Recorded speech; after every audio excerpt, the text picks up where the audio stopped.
Untamed is going to be untamed. It's going to be a little crazy. I want to talk to my people. I want to talk to my brothers and sisters. We can have grace and humility in how we interact with other people. Oh, hot dog, look at you. And nobody talked about what's really happening. And let's have conversations about what truth is.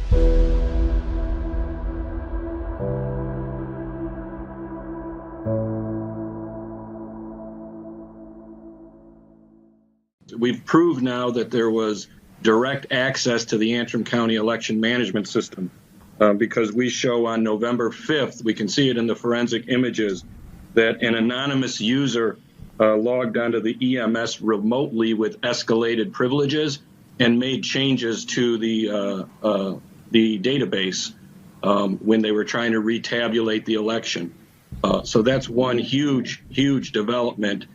Because now we prove that the machines were remotely accessed, and more importantly, they were remotely accessed by an anonymous user who had elevated privileges in the system. That is pretty damning for the non-forensic reviewers out there, or people who do not want a forensic audit. And the other thing probably is equally explosive. Everyone's seen ballots before, like these ballots here. On the side of the ballot, there's these black boxes. There's 59 black boxes on the side of the ballot.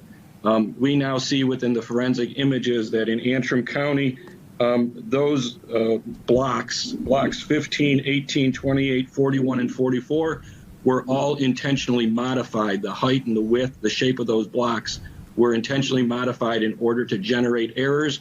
What does an error do? In this case, by modifying those specific blocks, they were able to cause rejections for Republican ballots. Meaning if you voted for Donald Trump and then put your ballot in the machine, your ballot was rejected at a rate of 20% more than Joe Biden ballots.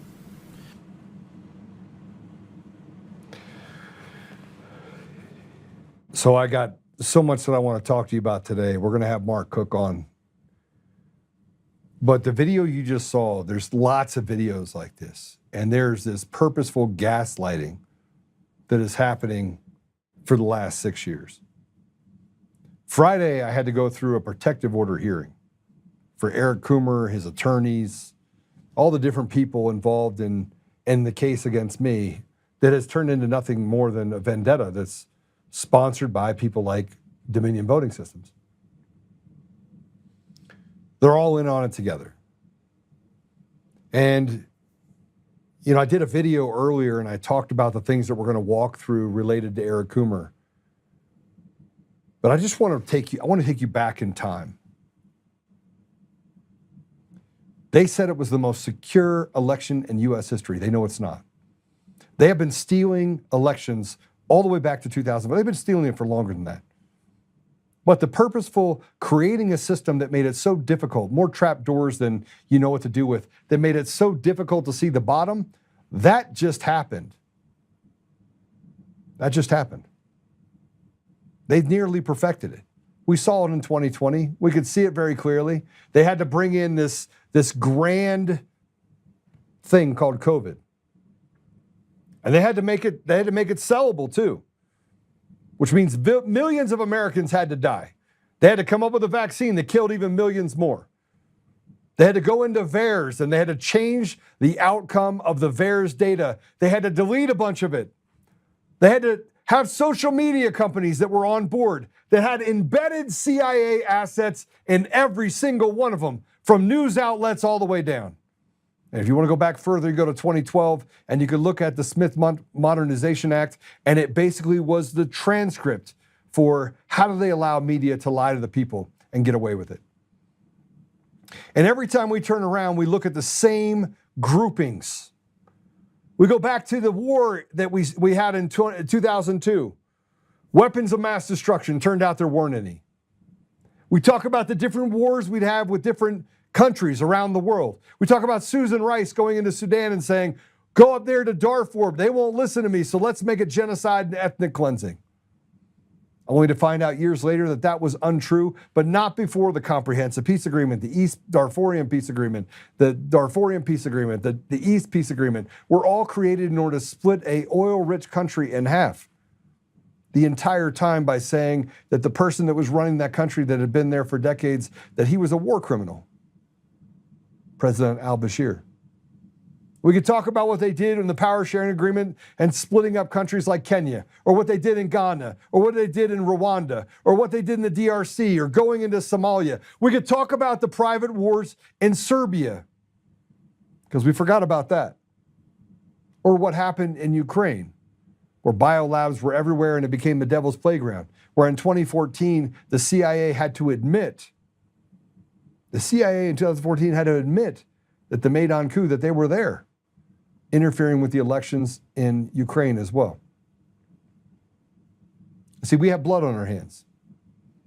We have blood on our hands in our own country because those stolen elections led to millions of illegals coming across the border, getting access to entitlements, bringing across fentanyl, illegal drugs, you name it, it's there. And we forget about the running of guns into Mexico to cartels, only to have those guns be brought back in the United States and used to kill our own people. But the millions that came over here that raped our women and children, that committed heinous crimes, we had a debilitating judiciary that came out and said, no, we're going to let them go. Then we had the Democrats on leadership stand against the people that are Democrats in our society who frankly think that they have lost their mind. And so they needed a media that could lie over and over and over again with more blood on their hands. Many of you think that, hey, listen, we're not at war. We're at war. The war is at our doorsteps right now. And everywhere we turn, I've been screaming from the highest building, get rid of the machines, get rid of the mail-in ballots. You could solve the problem and bring down the temperature in this country by 800 degrees.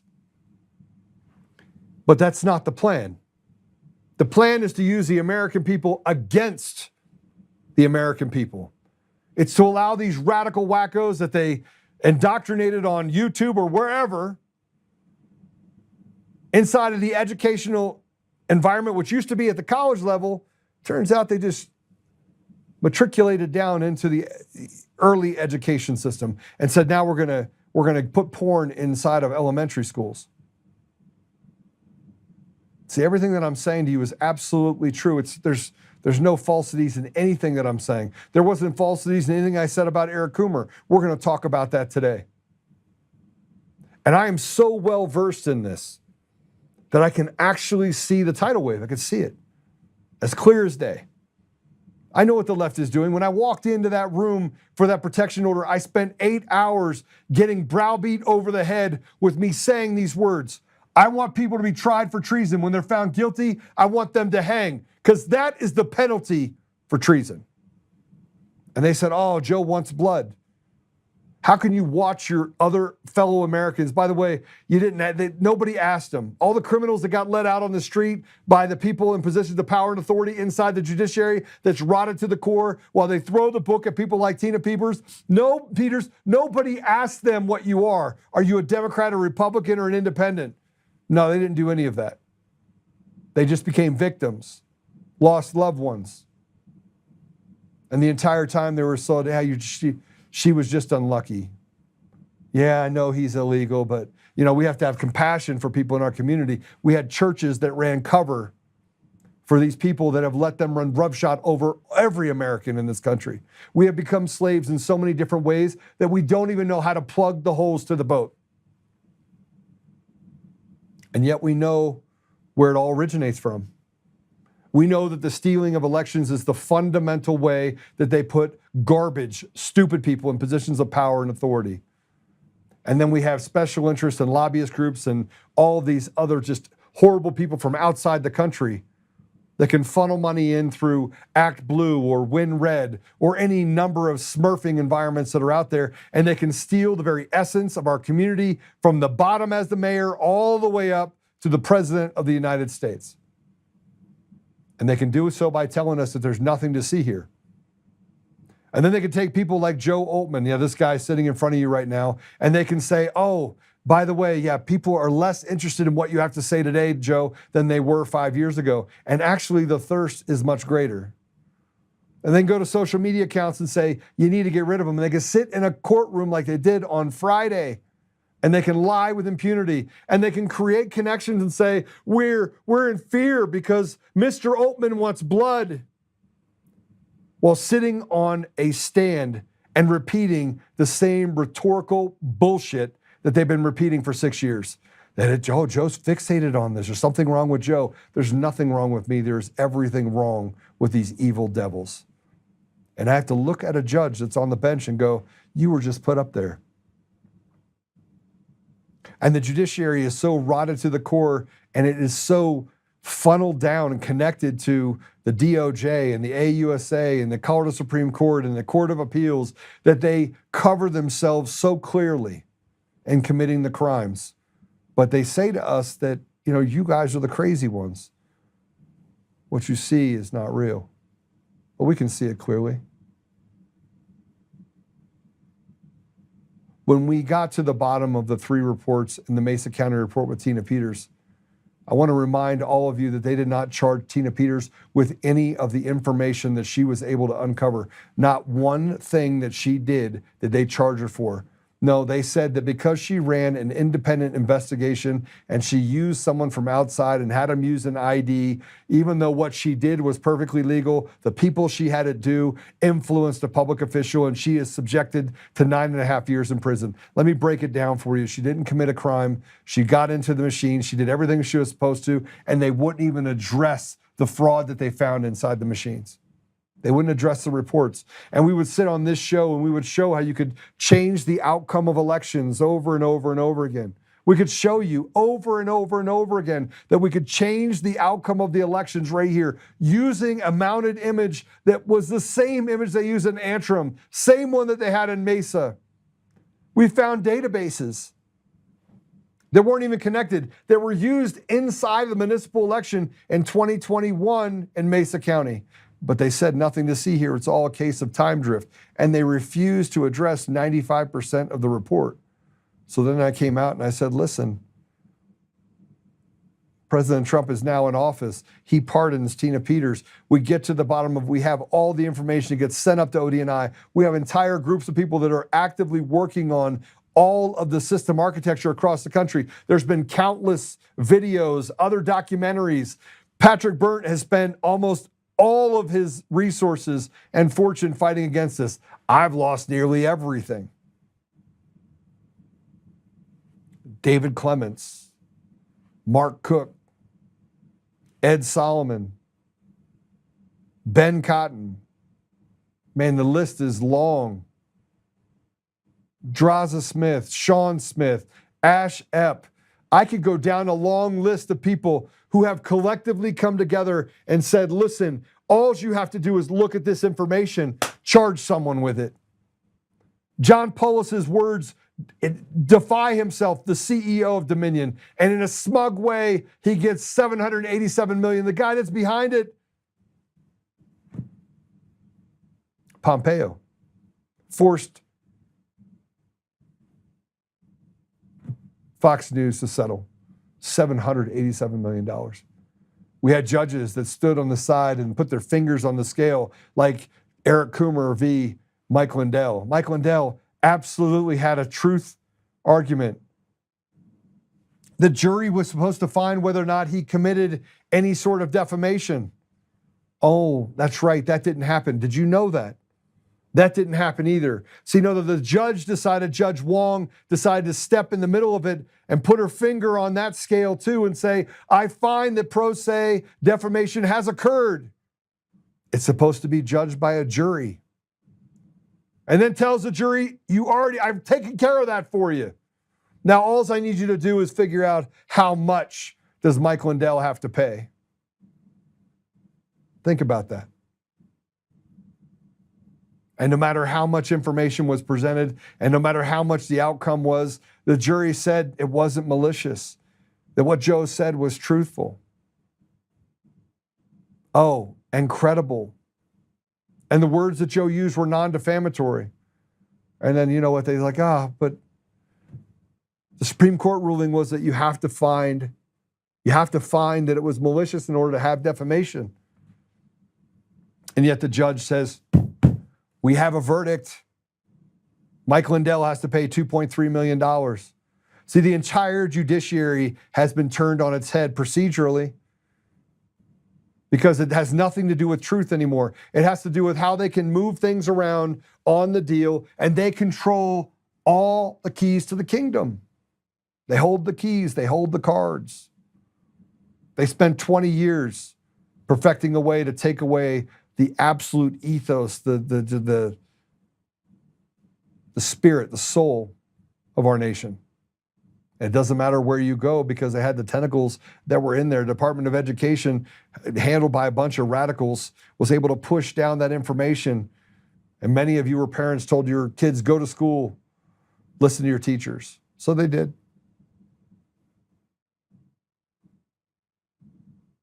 You just saw just a single thing by Matt DePerno, who, by the way, was subjected to Whitmer in Michigan to election crimes for being the lawyer, for representing his client,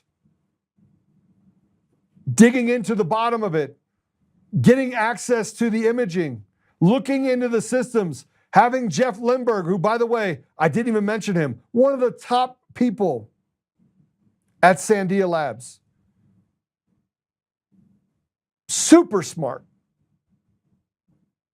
who was able to prove that the system itself was absolutely fraudulent. You had the ASOG group. They knew that the systems that are in the United States that run elections are largely controlled by people who want to destroy everything about the inconvenience that we represent as Americans. And here's a skiff. Here's from the skiff on X, and I want to thank Skiff for getting in the middle of all of this. And by the way, there's so many times that I get censored on every platform. People are like, Joe, I tried to watch it, couldn't watch it on Rumble. You have Rumble that basically has had this entire, hey, do whatever you can to take away from Joe Oltmann. People call me every day, say I can't watch it. They won't let me watch it. When I do watch it, they unsubscribe me to the channel itself. So we know we're onto something. We know that I've been the epicenter, which is why they had to destroy my reputation, and they had to come after me with over 7,000 articles. And yet every single thing that I've said has been 100% unequivocally true. And they just found a guy that just wasn't afraid to speak up. Play cut 2. State of Pennsylvania reports several dozen of its citizens, or residents rather, who voted in this year's election were born in the 19th century. According to the Pennsylvania Open Data Portal, state officials issued 58 mail-in ballots to people who were born in the year 1800. Another 2 voters were born in the 1850s, and 9 voters were born in the 1890s, and yet another 23 Pennsylvania voters were born in the year 1900. The data also shows another 1,375 ballots were issued to people born between 1900 and 1920. I got tissue. All of this suggests people as old as 220 years old voted this year in Pennsylvania. Hurry. Sorry, I spilled something. You're going to get me something to clean this up. So how does it happen? You've got about 3 seconds before I lose something to 10 seconds. Sorry, guys. I just went ahead and messed this up. Sorry. Imagine exploding your drink. I did just that. Yeah. Thanks, Patrick. Sorry. Well, that was anticlimactic. But it's magic, because every time you turn around, it always benefits people like Biden or the radical left. Always. And we've caught them everywhere. Doesn't matter where you are. We keep catching them, and then they just smooth that edge, and thanks for being our quality control. Thank you for being the people that go through and figure out what's going on so that we can hide it better in the future. And check out this clip. Let's go ahead and play it. Print it out. Do we have a reason explanation why those votes? I don't think. So there's no like concrete, just to get it on the record, there's no concrete explanation as to how those 2,700 votes were not counted by the machine in the first place? We don't know. I mean, we can't. They're not in there anywhere. So we don't know why they didn't get scanned in there. So have the Dominion tech guys that have been troubleshooting here all day been able to figure out why they weren't in there? That's them, but I don't know if they can speak for them. They're not allowed to comment. They're not allowed to comment. And you're not allowed to tell me right there. Sorry. It just. But as of right now, you can also not confirm that it was a memory card or anything of that nature as well, right? Because that hasn't been confirmed, to my knowledge, by anyone here. I don't think it was a memory card. I can almost. Do you? I don't think it was a memory card. So it was. We can rule out memory Rule card. out a memory card that wasn't Yeah, I scanned. mean, okay, it seems like it's human error. It but seems like it, but what's the evidence that would indicate it would be a human error issue? The ballots didn't transfer over like they should have, and that could have been dealing with how whatever programmer programmed them. But at this point, we really don't know, so that's why Could it also potentially be a software issue? we're not going to speculate at this point. But you just said it could potentially be a human error. That was speculation. Correct. So that's why you're So asking then it all could- these types of different questions. I'm We just really trying to can't get- give you any, I know what Okay, you're trying to do, yeah. and we really don't have it pinpointed right now. Like That's fine. we want to be able to give you the exact answer on what happened. Absolutely. I'm not able to do that right Okay. All right. Fair enough. Thank you for that. So tell me, what happened? Oh, I'm here to tell you that they didn't give anybody an answer. They said it was human error. See, when in doubt, slaves, just tell you it's human error. It's the greatest grift in the book. You have a system that literally, by their own admissions, is complete shit. And yet we're sitting here having a conversation trying to figure out how do we get to the bottom of it? Well, you can't, because there's no transparency. And now we have Thune and the rest of them that won't pass the SAVE Act that say, hey, listen, at a minimum, let's get rid of mail-in ballots. Let's have people walk through the door and go vote in person. Let's just reset things and get to a place where people can have absolute authority locally in their communities over the outcome of elections and the people that make laws, whether it be at the state or the federal level. But they don't want you to have that. They don't want you to have access to anything that could give you the ability to see underneath the hood. And here's a story out of Michigan. Let's go ahead and play this. In the afternoon of November 4th, I believe it was about 4:30 or 5 o'clock when the military ballots came in. And I was working with one particular table when I was witnessing the military ballots, and I found it highly unusual that every military ballot that was logged into the system had a birth date of January 1st, 1900. You have 1 minute. And nobody could tell me why the birth dates were 1900. When I went to challenge those votes, the supervisor at the table told me, and I quote, "We're not doing that." So I pressured her. I said, "I want this challenge. I want it noted in the laptop and in the poll book." And she said, "We're not doing that." And I said, "Well, I'm not leaving the table until it gets logged in one of them." So she wrote down in the poll book, "Karen Cordes is challenging this vote," and she said, because I told her, is challenging every subsequent ballot hereafter. Same story over and over and over again. Doesn't matter where we go. 2022 was just as bad. 2024 was even worse. And we're heading into 2026. And we have, since 2024, not won any municipal elections. Even one that's been a stronghold for Republicans for over 50 years flipped in Pennsylvania right after an election that we had here. See, now they're moving in and they're just going to steal everything. Oh, no, hold on a second. It's the will of the people in Virginia that they would elect a CIA analyst to be the governor of Virginia. A relatively unknown individual just came in and swept in, and yeah, that became the person that we were going to absolutely have run Virginia. And then they came in and took away Second Amendment rights, took away First Amendment rights, changed the election system to make it even harder for us to have any transparency. That's what the people of Virginia wanted on both sides of the aisle. And I can't find it. And I want to keep in mind that everything that happened in Virginia did the same thing. Well, 49% to 51%. Oh, we lost. It's never favored the other way. And when it does, it's by 3, 4, 5 votes because it was too big to rig. And people from the Democrat side said, you know what, I'm tired of this insanity and going to the Republican side. And they just didn't print off enough ballots. But you can't get transparency. And here we have Smartmatic executive caught lying about secret Dominion voting system ties to George Soros. And remember, Dominion voting systems up in Canada shared the same floor as a George Soros Open Society NGO during the 2020 election. Play it. A manufacturer of electronic voting systems connected to billionaire George Soros is caught lying about its ties to Dominion Voting Systems Corporation.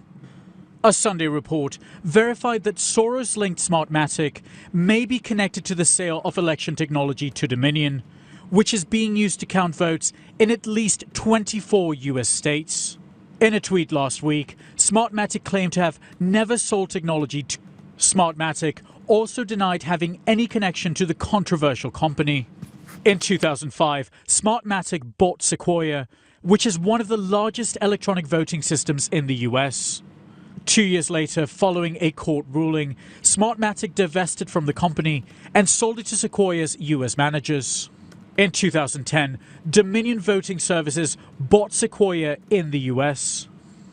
Despite its claims of having maintained no ties between the two firms, in 2015, a full 5 years after the Dominion purchase of Sequoia, Smartmatic chairman Mark Brown gave an interview in the Philippines and admitted to using licensed Dominion technology. At this point, Dominion owned Sequoia in the US, and Smartmatic may have held some financial interests in the US branch. The fact is, yes, part of our technology is licensed from Dominion, but you tell me a large technology company which isn't using, in part, licenses from other companies, and we have a license for the international use of that particular piece of the technology that we employ. Chairman Mark Brown sits on the board of George Soros' Open Society Foundation, which has a revenue of more than $300 million and has reportedly given away billions of dollars to left-wing organizations around the world. Brown has also served as vice chairman of Soros' investment funds. Meantime, Smartmatic has faced controversy in the past, with allegations of rigging the 2013 election in Venezuela on behalf of embattled socialist president Nicolás Maduro. In Latin America, that there's been the greatest adoption. So you have a little bit of truth in everything somebody says. We talk about Venezuela. We talk about Maduro is in custody right now. We have all the information. But the left is smug because they still think that the CIA operatives, the intelligence operatives around the country and around the world are still in control of the levers that control not just what happens in the United States, but what happens globally. Remember, these same people have pushed to make sure that Ukraine war continues. These same people in these same countries have pushed to make sure there was chaos in the Middle East. These same people have pushed to make sure that we have elections in the United States that are stolen, that nobody looks underneath the hood. And I'm talking about at the DOJ. You had Pam Bondi, who was on Fox News every week. Where is she now? You don't see anything about Pam Bondi. Why? Well, we all know the why. She did her job for 18 months, slowed down things to make sure that the first 30 days the President Trump came in and he was on fire, that they could slow it down enough not to hold people accountable getting to the midterm elections. The same thing that they did in the first Trump administration in 2017. And I want to keep in mind something that you should keep in mind, and that is that we had the House, the Senate, and we had the presidency in 2017 too, and those same people betrayed the people the same way then as well. We're going to be joined by Mark Cook. I had an incredible conversation. I've been talking about, what is going to happen next with people that are in Washington. I'm going to head to Washington and have conversations with people so we can get to the bottom of whether or not, is it Todd Blanche, who's going to become the AG? I know who my pick is. I know who I want in that position. It's not Todd Blanche. But who is going to be in the position to take us through the next 175 days? And I know that we keep saying that we want to stop the inevitable. The inevitable has to happen, in my opinion. We are going to have to do something drastic, pull the lever that says that open sedition against the American people is already in play. That we get rid of the machines, we get rid of the mail-in ballots, we implement what can only be described as martial law. Oh, Joe, you said it out loud. How do you stop a judiciary that's so rotted it is putting pedophiles and rapists and murderers back on the street, that are passing laws to do everything they can to hurt the people, not just in Colorado, but around the country? Where the people in positions of power and authority are more concerned about taking away the ability for you to hunt in Colorado than they are about making sure that we can take care of our own students and people in our own state. Where they finally want to pass a new law in places like Colorado and Idaho to say, yeah, we need more money for potholes, when the entire budget was built in order to take care and fund the roads already in the budget. But no, that money goes to NGOs and outside organizations that are then used to weaponize themselves against the very people that they say they represent.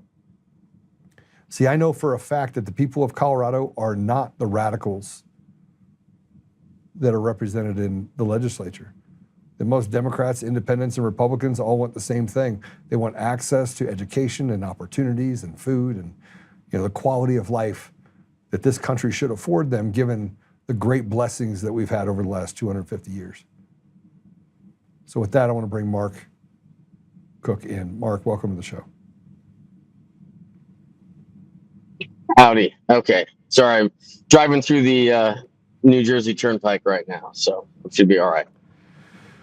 Yeah, it doesn't look like you're in an RV either. You in a car? In my truck, towing the trailer. Towing the trailer. Well, where are you headed? Where are you coming from and where are you headed?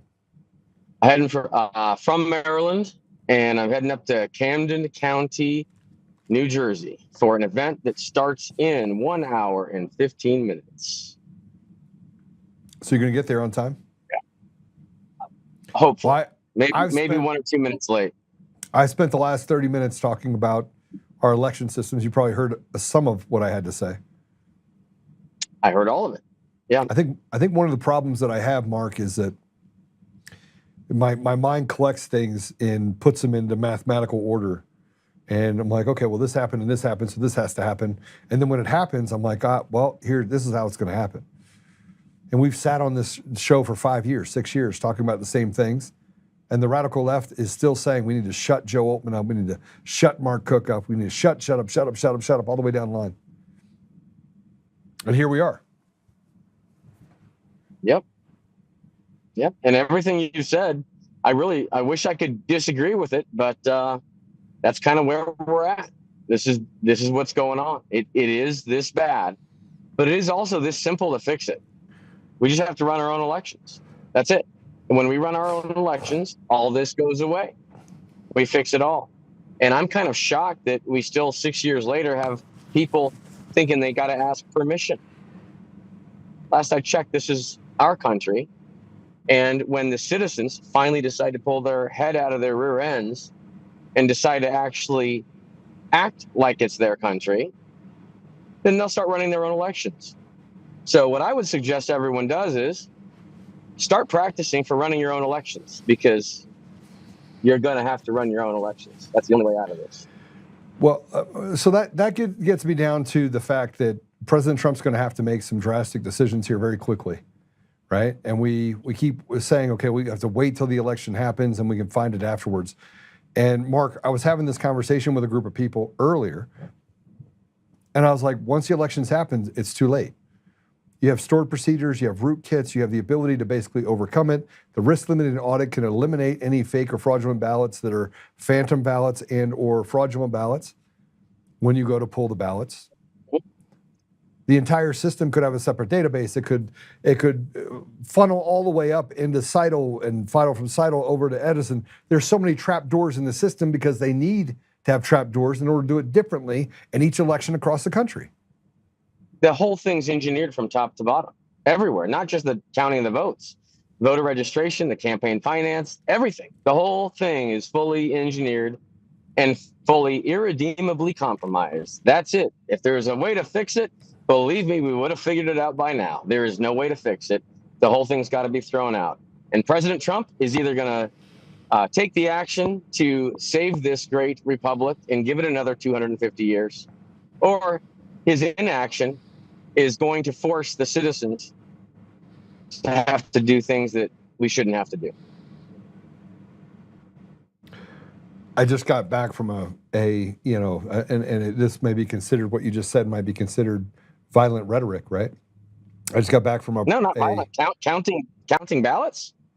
Well, I don't think that's violent. But what I'm saying is that I never called for violence either, and so far I've been accused of wanting to hang people, which I don't personally want to hang them. I want them to go through the process, and I want them, if they're found guilty of treason, I want them to hang, because it's not been a victimless crime. We've had lots of Americans that have lost their lives as a result of a fraudulent, rotted judiciary, a fraudulent, rotted legislative body, and a fraudulent, rotted election system that has put someone like Biden in positions of trust. And we don't even actually know, going how far back, how many other elections there were. Was Obama? Right. What's that? Of course, everyone, look in your own county, look in your own state. I mean, I share your state. We know what's going on in the state. The entire system is rotted. The criminals have infiltrated. They've metastasized through our entire nation. They're there. It's done. It's over. They've got control. So what we're doing now is we have to fight to take that control back. That's it. It's simple. And the easiest way to do it, the non-violent way to do it, is just run our own elections. We run our own elections. Everything self-corrects. It's that simple. And we shouldn't have to go just run our own elections, but I'm pretty sure we're going to have to just go do that, because I don't see action happening at this point. Now, if action at the top does happen to help us get there, that's great. I will be very happy to have that little icing on the cake. But what if it doesn't? What if it gets thwarted? Then what? What are we going to do as American citizens? Are we going to allow our nation to be fully wiped out because we were trusting the plan and hoping and praying someone else was coming to save us? Did our founders just sit there and hope and pray the problem would go away? Or did they take action and go do something to make the change necessary to achieve the liberties that they achieved and that they handed to us? Well, we're going to have to do that. And if American citizens don't step up to do it, then they are going to be responsible for allowing this great nation to fail. And every single person here is going to suffer, and some people will suffer greatly as a result of it. Mark, everywhere I turn, there's this pressure on me. I have the pressure in the court. They took away my attorneys not once, but twice, 3 times. One was completely compromised, I think, by the other side, who allowed for them to do really bad things to me, never checked into the case. I was constantly pushing them. I had to replace them with my previous attorneys, going through this process. But the pressure is overwhelming when you look at just what they've done on social media to me, what they've done in the lawfare, what they've done against my family, the articles, and the fact that they've used the media in order to basically destroy my reputation and to take things from me what's never theirs, right? Why me? I mean, there's you, there's other people. It's so many people. Look at Tina Peters. They've got her in a effing cage.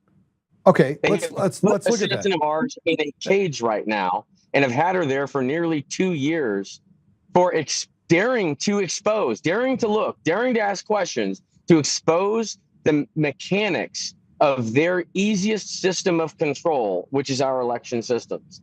That should be a damn wake-up call for every single person in this nation. So people have to stop being cowards and start summoning their inner rebels that they were all born with as citizens of the United States of America. Be the rebel that our founders were and take back your damn nation. Well, let's talk about that for a minute. What do you mean by that, Mark? I mean, I think that people are waiting to do something. People want to get involved. They want to do something, but they show up to hearings and they say, "You have 3 minutes to speak, slave." They show what are you up going to do? Go up to a hearing and tell a criminal that, hey, you're breaking the law, Mr. Criminal. Could you maybe decide not to? Could you stop being a criminal? They don't give a crap. They are criminals. You don't negotiate with criminals. You ain't going to change their mind. We have to understand who our enemy is. Know your enemy. And people are still thinking they can just reason through it with the criminals. You can't. So fast forward all the way, project everything all the way out. Where is this logically going? The citizens are going to have to run their own elections. And right now, the citizens do not know how to do that. So my suggestion to everyone is start practicing. Figure out how you're going to do your voter rolls. Get your groups together, figure out where your precincts are going to be, start practicing hand counting ballots, practicing sharing results at the precinct level. You start going through all the motions, figure it out. Just elect who's going to be the mock clerk of the county, and you just become an expert in being a clerk. Because at some point, you're likely going to be needed to step up and take that position for real. So start practicing, set up a parallel system right now and start running your own local elections as practice. Yeah, but I mean, that sounds good on paper, Mark. I'm sure that everyone's like, okay, great, we're all for it. Let's do that. But what does that really mean? What does that, because I mean, I'm going to tell you right now, people are sitting here listening going, okay, well, that doesn't, how do I do it? I run out there and get a bunch of pieces of paper and, right? Yeah, it's easy. You go to accountable.org, a-count-able.org, download the sample ballot pack, download the tally sheets, start figuring it out and practicing. It turns out it's not hard to get a list of people together that are eligible to vote and then have them mark dots on paper, count the dots, add the dots up, and get the totals. So start going through the motions, public, because you're going to end up needing to do this. So how do you get the people together? How do you get them to organize and get on the same page and actually work together? I mean, I'm on these chat rooms. They're too busy attacking each other to actually start, doing things that are. And look, this is why I said that the Republican Party needs to start becoming the party of the people, right? Mm-hmm. Get Democrats, Independents, and Republicans so we can get on the same page with what the communities need, what the people need.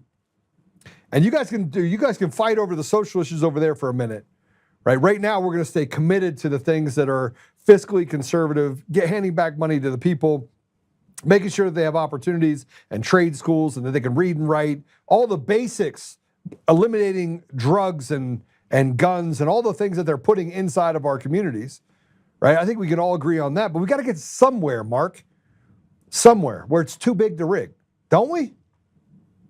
Well, up until the election, yeah, we're going to do some stuff for the upcoming election. Absolutely. And I'm not going to go out with what we're going to do right now, and certainly not out in public.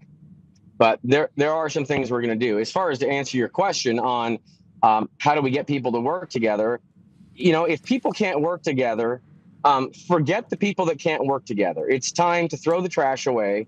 Let them be crazy. That's fine. The people that can work together and that can see and have this vision and want to actually fix this, you guys get together and then let me know when you're ready. Because I don't have time for the crazies. I don't have time for the chaos. I don't have time for the drama. None of us do. I want nothing to do with it. And I'm happy to work with people that are smart and that are willing to put the work in to achieve the goal. We can achieve anything we want to in this nation if we put our heart and our minds to it. It can be done. We just have to have the right people step up to do it. Ignore the ones that can't. They're a lost cause. Sorry, they'll probably still resent us in the very end. They won't even know what we did, but they'll certainly probably take credit for it. I don't care at this point.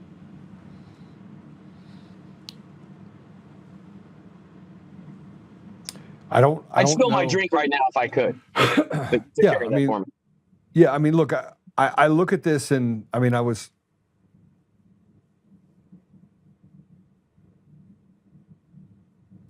I don't know how to give people the tools to do something with those tools when everywhere we turn, those tools are cut off. lawfare is implemented. People are barely paying their bills, Mark.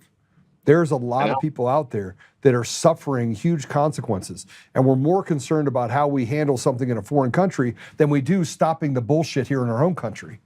And it's taken too fucking long. Let's just call it what it is. It's taken too long. Are you talking about the people up top? Yeah, I don't know what the hell they're doing. They're either they either have a plan and they're just trying to keep everyone distracted while they're implementing the plan. And if that's what they're doing, well done, good job. If they actually don't have a plan, like they've kind of demonstrated in the past years, then, you know, I'm not going to be overly shocked either. But I do know in the end, we are going to have to do what we're going to have to do based on the tools our founders gave us. Yeah, no, I agree with you. Let's talk about this Smurf Award deal you had with Victor Marx. You want to tell us a little bit about this? Let's go ahead and put it up. The Victor Marx Smurf Awards top 3 winners are first place, Kenneth French; second place, Chuck Netterwerder; third place, Kenneth French. He got it twice. Where do the Victor Marx top 500 Smurf contributions come from? Here's the contributions of the top 500 Smurfs over time, also with a sliding window. Yet another example of how rigged the system is to create fake candidates to the manufacturer support for them to make it look viable. This is done for a couple reasons: to wipe out the real candidates, to rig the election for the fake candidates while creating an illusion that they won legitimately. It's so critical that we all do our part in waking up our fellow citizens that they can see the entire scam that has perverted our elections in every way. My voice is suppressed like crazy, so I need you all to share my posts everywhere, all over X and over other platforms. We have to fight the censorship so we can open everyone's eyes. And we have to vote in person on election day, on paper, and monitor every aspect of our elections. If we don't show up, we lose. If we show up in droves and vote for real candidates, we will beat these con artists. And no, I'm not paid by anyone. I'm doing this with what I have left in my savings because we must save our republic for our kids, grandkids, and all future generations. To all the idiots that are attacking me, pull your heads out of your asses and pay attention so you can actually learn what I am trying to show you. To all the operatives that are attacking me, thanks for highlighting who you are. People are noticing. You didn't even put me in there. That's nice. I know I missed a lot, so everyone please tag who needs to see this.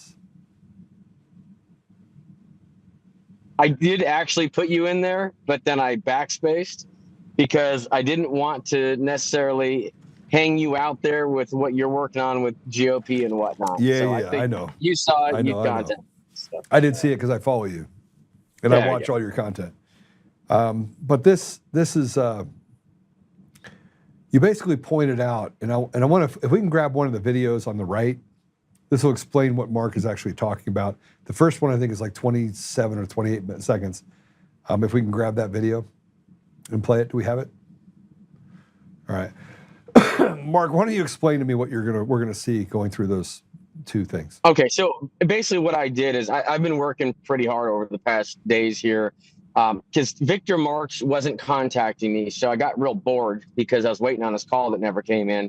And so I started looking at his money that was coming into him and where it was coming from. And I happened to stumble across the fact that a whole lot was coming from out of state. And when I was trying to then visualize, I wrote some software to help visualize where the money was coming from, but my software was not working. It kept failing on a bunch of the entries. It was saying that the addresses weren't right. And I couldn't figure out what the heck I was doing wrong. So I started debugging the software and I realized the addresses were fake addresses, and that's why my software couldn't find a matching latitude and longitude. So actually, my software was working perfectly. It was the data that was bad. So then I went ahead and I tried to readjust the latitude and longitude based solely on the city and state, even though it didn't have a matching street address because they were all mismatched in the data, and I did a visualization. After I did that, this was a couple weeks ago, no one, of course, from the Victor Marx campaign contacted me. And then after several days of continuing to push this, I guess they made some statement out there that the data was wrong that they had uploaded to the Secretary of State site. So all their campaign finance data for the entire year of 2026 apparently was wrong. And they asked the Secretary of State, our favorite Jenna Griswold, if would be kind enough just to delete their entire uploaded data set and allow them to replace the whole data set with a whole new data set. And our nice little Secretary of State obliged and allowed them to do this, apparently with no penalty, and went ahead and wiped the whole data set out. They re-uploaded a whole new data set, and now everything is shifted, and in a very strange way. So last night I put out a video. It's not this one here, but it's a different one from last night. Follow me, Patriot Mark Cook on X, and you can see that. And you'll see I put out a video that I showed several of the entries from the before and the after databases to show the differences that they made. Kind of like the before and after images that Tina Peters took, right, to see what they really did. And that's what I wanted to do. I wanted to really did by looking at the before and after images of these campaign finance contribution databases. And I found out that the Smurfs that I had originally found in there were still there. And what a Smurf is an entity that is used to funnel money. And what they do is when they want to funnel a whole bunch of money to candidates, they can't do it in large transactions because they'll exceed the campaign finance limits. So what they do is they take a large amount of money and they split it up into a bunch of small transactions, and then they spread those small transactions over a whole bunch of candidates across the country. And those are called Smurfs.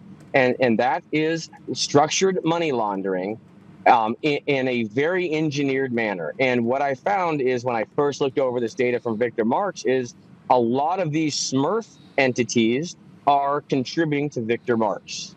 And so the before database have a bunch of Smurf entries in it contributing to Victor Marx. It turns out the after database also has the same Smurf entries contributing to Victor Marx. So when they said they were going to fix the problem that was found, they fixed one problem, but they didn't fix the bigger problem, which is the Smurfs are still there.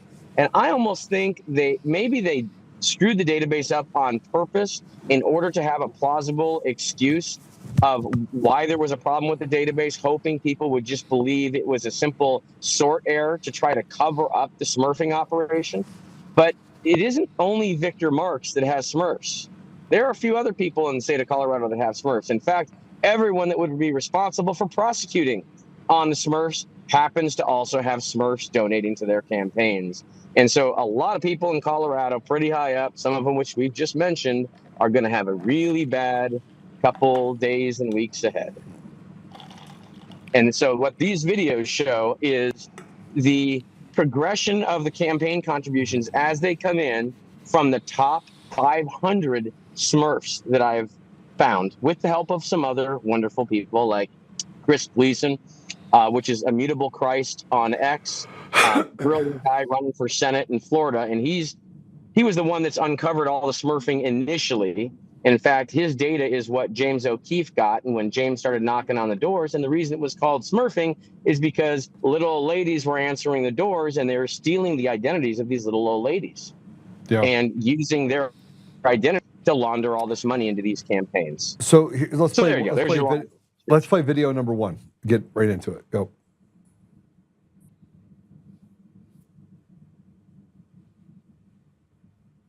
Uh-oh. Mark? Yes, I'm here. I'm just hoping I can make it through a toll. So this first video that doesn't have audio, what am I looking at right now?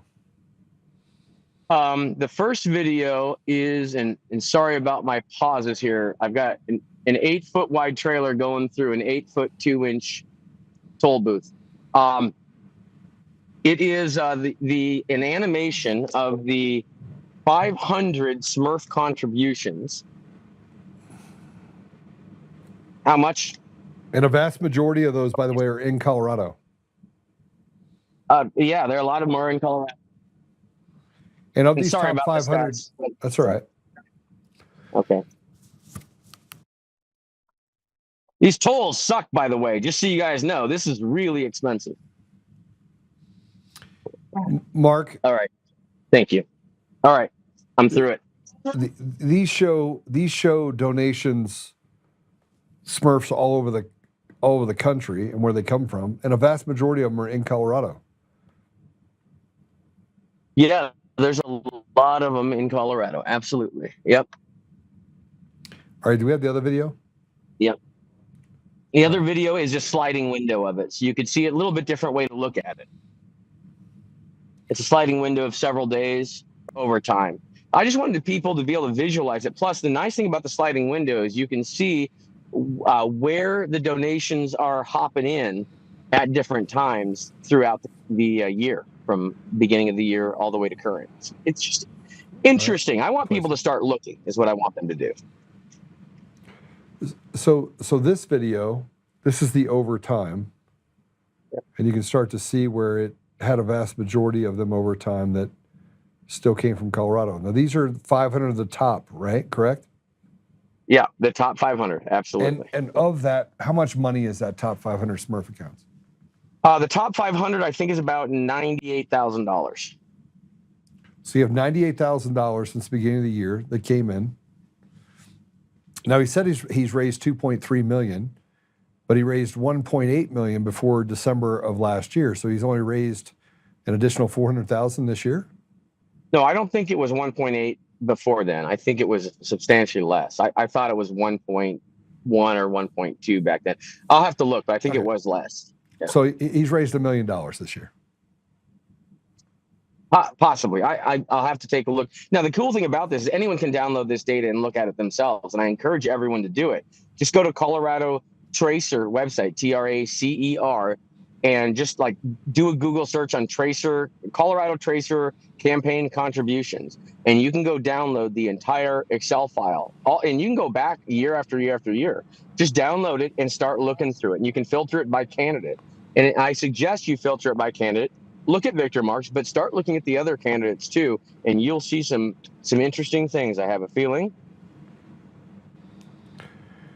All right. Well, Mark, I'm going to go through a lot of stuff having to do with Coomer. I'm going to literally go through how did I get to Coomer? Like how did I pick Coomer out of a hat? I mean, it's impossible. If Coomer wasn't on the call, and if Coomer's like he's like the linchpin of Dominion. If you go back to 2005, right, that Smartmatic bought Sequoia Voting Systems. One of their first orders of business was what? Hiring Eric Coomer as the chief architect. But he didn't have any experience being a chief architect. So they made him a chief architect, and the elections went horribly wrong from the second he got in there until Cyphus came in and said, you cannot be owned by Smartmatic. Am I wrong in any of this? No, I think that's what happened. And there was this thing called a doctorate dissertation that was written by Eric Coomer at Cal Berkeley. And that had math related to energy decay models, correct? Yeah. And he is a very smart guy, like a physicist, which is kind of weird to hire, a physicist to work at an election company, a voting system software company. That's bizarre. But if you're going to create an election system that produces synthetic results that you need to make look believable, you would need someone that knows how data can be made to look natural, which is what the decay models are used for. Exactly. Yeah. Yep. You need that kind of expert to be able to pull it off. I mean, they could just hire an idiot, and if they hired an idiot, they would just put out results that they wanted, and none of the data would look real, so it'd be so obvious. But the beauty of this is that it looks real to the untrained eye, and that's the difference. When you have a trained eye look at it, you can still see the fraud. And Eric, he's smart. He's crazy smart. Brilliant guy, absolutely. I wish he wasn't evil and smart, but unfortunately, we have evil and smart people that were used to fool good and ignorant people, and they've done a great job for many decades doing so. That's the most frustrating thing, because I don't like evil people, and I like to protect good people, and it hurts me to see good people being taken advantage of by evil people. And it also is insulting me that smart people would be evil, because why do that? Well, if you're smart, if God keep in mind when he got involved in elections, when Eric Coomer got involved in elections in 2005, he was a drug addict, addicted to heroin, facing by his own admission, 10 years in prison for multiple crimes committed in California related to drug use and alcohol use. Here's a guy that's had 4 DUIs. Not one is stuck. And I'm talking ran into a building. Like a great candidate. Good candidate for working or designing the system that's part of our national critical infrastructure, isn't it? Well, it gets even worse. I mean, here's what he's trying to focus in on. Why I wasn't on the call, because you don't have a copy of the call. So I'm going to talk through some of that too, because I want everyone to hear everything about. I want them to get a better idea of how did this all start. But I'm going to let you go so you can get back on the road, so you can get going. But Mark, thanks for joining us. I need to talk to you a little later about the conversation I had prior to this meeting, getting on here. I needed a group of people to come together to be able to brief some people. So we'll be having that conversation the next couple of days. I'm happy to do so. Thank you very much. Stay on the East Coast. Oh, well, I will be for a little bit here. And right. Thanks, everyone. Good to talk to y'all, and talk to you soon. All right. Take care. God bless. All right. We're going to take a quick commercial break. When we come back, we're going to jump right back into elections. You're going to want to share this and share it wide and far, because we're going to talk about how Eric Coomer, why Eric Coomer. I mean, his attorneys say that I'm fixated on Eric Coomer. And I would say, like I said on the video earlier, if you have a woman that's raped and you have the proof that the woman was raped, but the rapist is like, I didn't rape her, but you have proof. We have near perfect proof.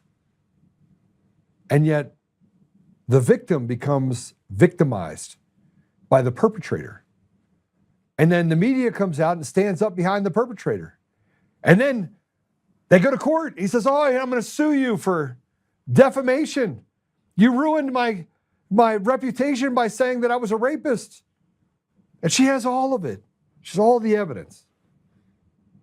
And there's like other people that come forward and say, he raped me too. He raped me too. He raped me too. He raped me too. He raped me too.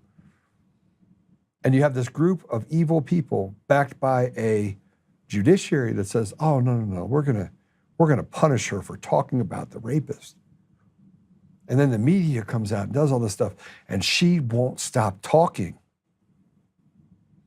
Why would she stop talking? She's telling the truth. That's what it's been for 6 years.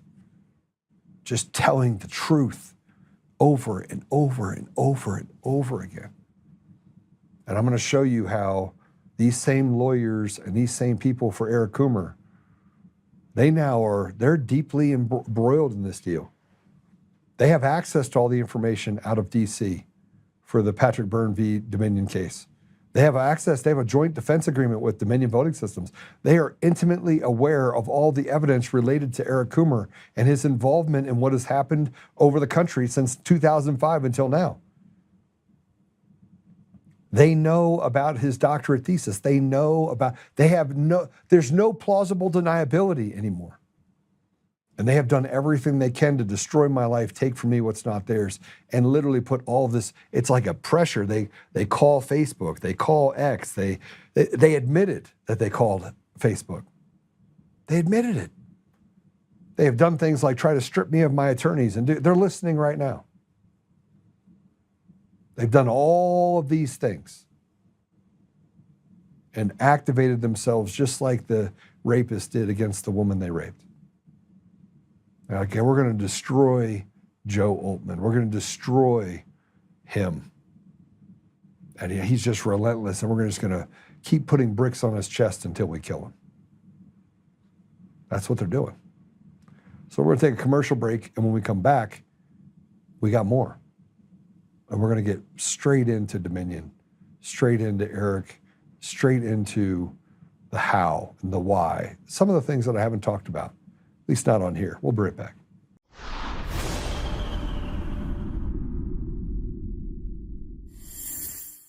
Oh, hi. I almost didn't see you there. Welcome to DCF Buns, where you can find the freshest buns in town, if I do say so myself.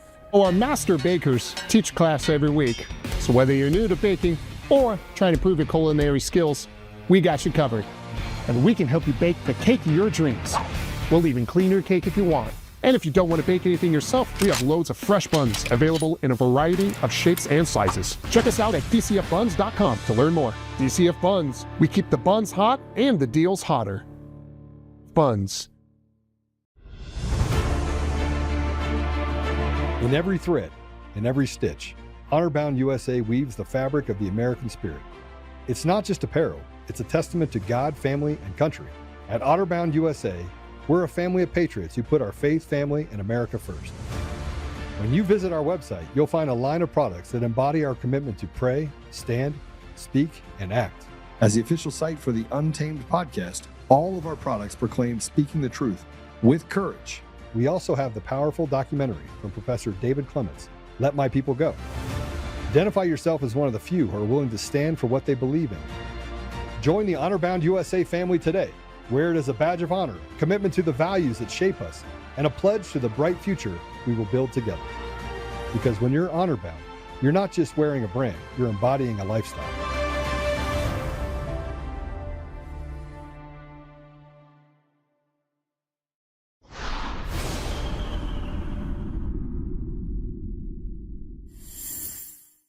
No, you have to run. Can I ask you one more question about the Dominion voting system? It's being discredited now, but it was discredited in Texas, before the elections.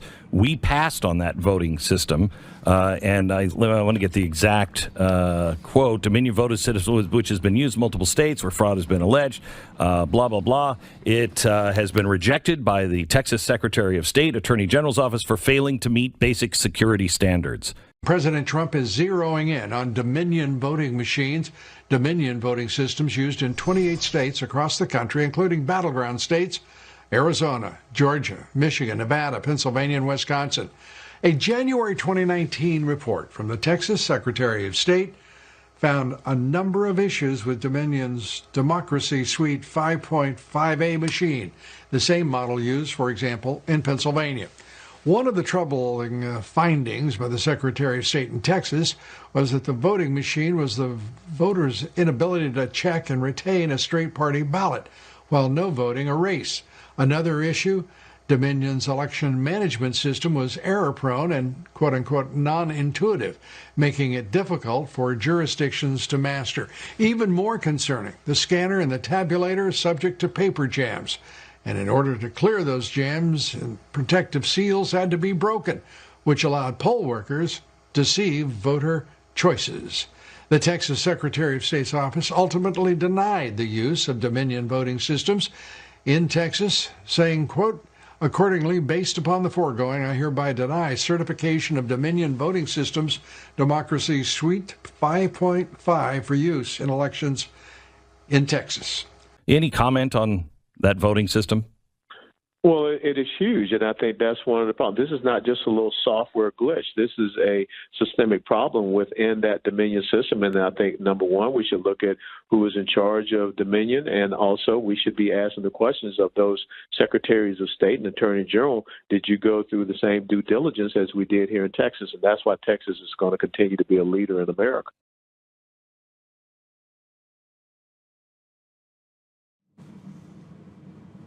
We knew.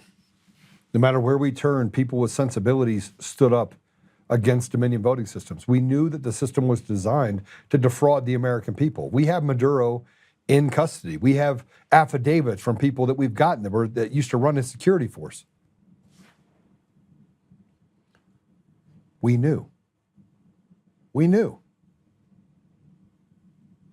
And yet here we are.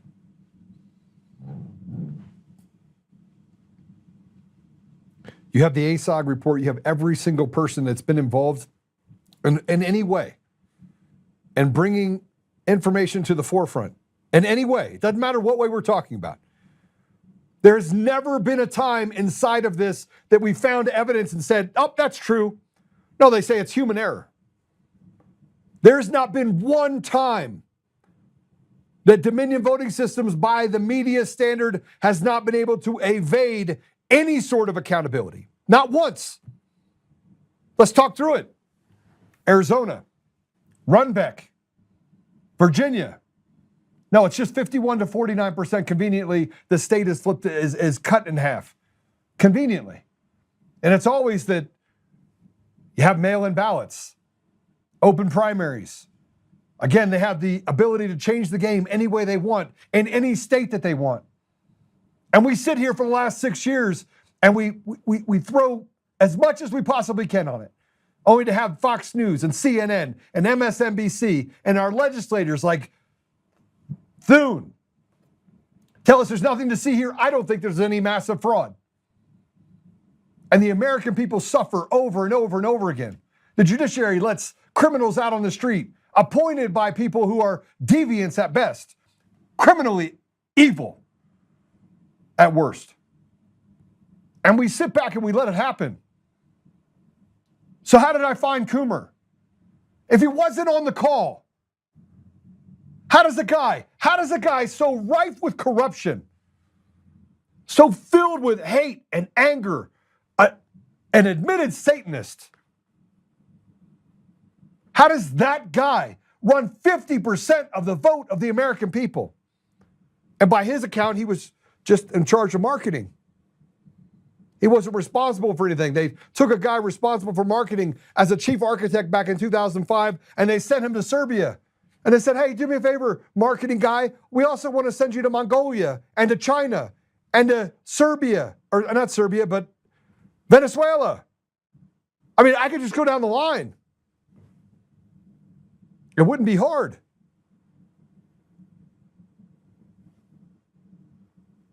He can't escape the simple fact that everywhere he goes, there's fire. And until we started digging into the theories of his doctorate dissertation, until I just started getting into that and understanding it, oh my gosh, he is smart.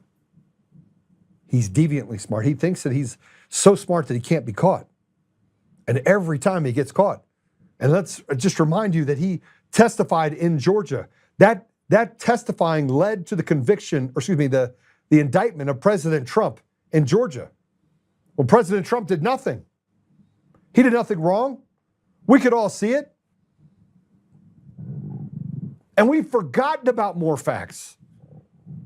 We have clearly forgotten about more facts than could ever be put on paper because there's so much of it. It's so easy. You have victim after victim after victim after victim. And every time you dig into it, you got loads of information related to how fraudulent the elections are. And they're like, nope, count matches in Arizona, no problem. You have you have Doug, who was the head of the elections, or excuse me, of the audit in Arizona, that got on this show. He's the one that leaked to me a report that said the election machines are fraudulent. But you had a attorney for the Senate that had a full right under his contract to rewrite and delete anything that he deemed not important and or confidential in the reports to be redacted. And Doug got on this show. He has 11 kids. They picked the perfect guy. Pick a guy who literally has too much to lose. They did. And here's the other thing you need to know about that, is that Doug was at Tomatley with Lynn Wood in November of 2020. That's the guy that they picked to do the audit in Arizona in 2021. In November of 2020, go check my math, he was at Tomatley with Lynn Wood, General Flynn, Sidney Powell. Check my math. And I'm not saying that any of those people are responsible for anything, but isn't it convenient that we're sitting here right now? And I know some of you are sitting back going, whoa. Remember, November of 2020, November 3rd, I'm up elk hunting, November 6th, well documented. I'm ho-humming. Everything's fine. We're hanging out there. Got a friend there with a small child. Two of our close friends, my wife and I's close friends. And that's when my life changed that night. First time I ever had an argument with my friend. Got an affidavit from him. And I can get more affidavits of people that were there, but I'm so afraid of what would be done to them. Because they'll just ruin everyone that they touch. That I was willing to withstand the scrutiny of the Antifa kid. I was willing to withstand the scrutiny of other people that they wanted to just skewer. And they haven't stopped. November 3rd, 2020 has changed my life forever. November 6th really changed it. November 9th, I can never go back. December 12th, that's when Eric Coomer wrote this article in the Denver Post. They posted it, put it out there, and he's like, yeah, all that stuff's fabricated. All the social posts, they're not real.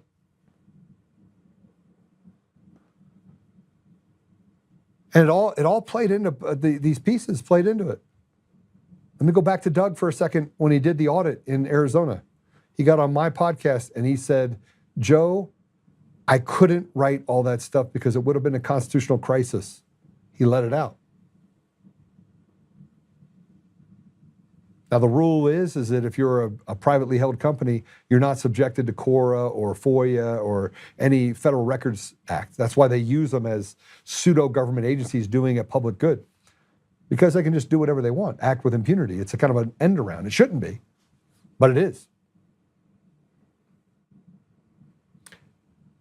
And Doug gets himself in a lawsuit, and the judge, these crooked judges, say, oh, no, you're subject to an open records request. And every day that you don't pay or give us that information, we're going to charge you and fine you $10,000 a day. And it did what it was supposed to do. It put him out of business. So you had a guy that did an audit, said there's a constitutional crisis, uncovers all the fraud inside of Arizona's elections. And what did the media say? They said nothing to see here. Nothing to see here. You can't see anything here. Nothing. All the counts match, ignoring the massive number of boxes that had 30, 32, 33 different precincts in each box. And that they were all unsealed except for the ones that were supposed to be used for the RLAs, risk limited audit. You've forgotten more about the fraud that happened in 2020 and how they basically covered it up in 2022 very easily by passing legislation and attacking people and chilling public discourse on looking at the transparency of elections. They did that.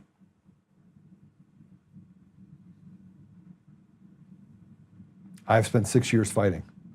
It's been nearly the most difficult 6 years of my life, easily. And for those of you that don't know, I have spent the vast majority of the last 20 years just serving people, incarcerated men, gang members, playing football, hanging out with people who just needed mentorship, building companies, loving on people, committing myself to the nonprofit world to help the poorest among us. I lost every one of the appointments on every board that I was on. All of them. They're all like, yeah, Joe, you're... Because the media came out and said, this is a bad guy. Yeah, bad guy. They get to pick winners and losers in the media. They get to lie with impunity. They get to attack people's families. They attacked my wife. They attacked my children. They did horrible things all the way down. And then you get the lawyers on Friday that, by the way, sat on the stand and just lied. So much so that I couldn't, and you could see this smirk on his face, knowing that he was lying. That Brad Clover was lying and that Kane was lying. It's kind of weird that his last name's Kane. And the judge just allowed it. Show me one piece of evidence that showed that I was ever showing or calling for violence against any of them. It didn't exist. Well, it didn't stop them from having 8 hours of their fun of putting more bricks on my chest. Because the whole deal is, how do we destroy Joe Oltmann? Just like, how do you destroy the woman that got raped? How do you destroy the man that got maimed in an accident by a drunk driver? How do you do anything you can to say I'm innocent when you know for a fact that the evil that you represent and you did was absolutely true?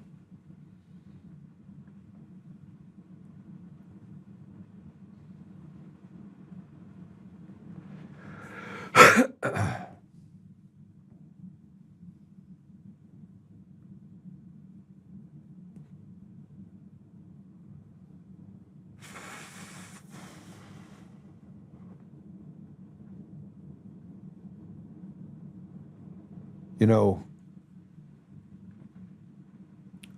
we get to the bottom of it and I'm like, oh, I didn't even think about that. We can get it from this person. I'm going to start here though. You know, I've been working on all this information related to Eric Coomer, and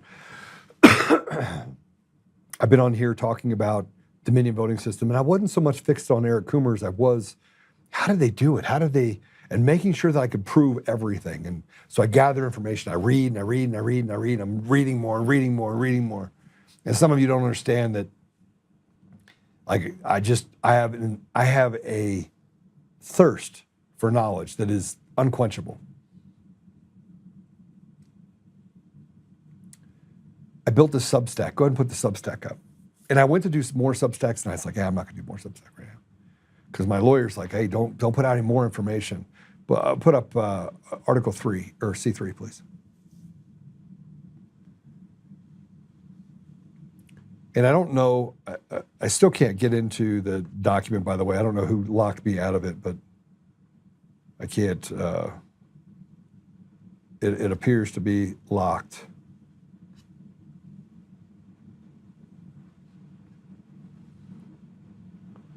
Let me see if I can do it really quick.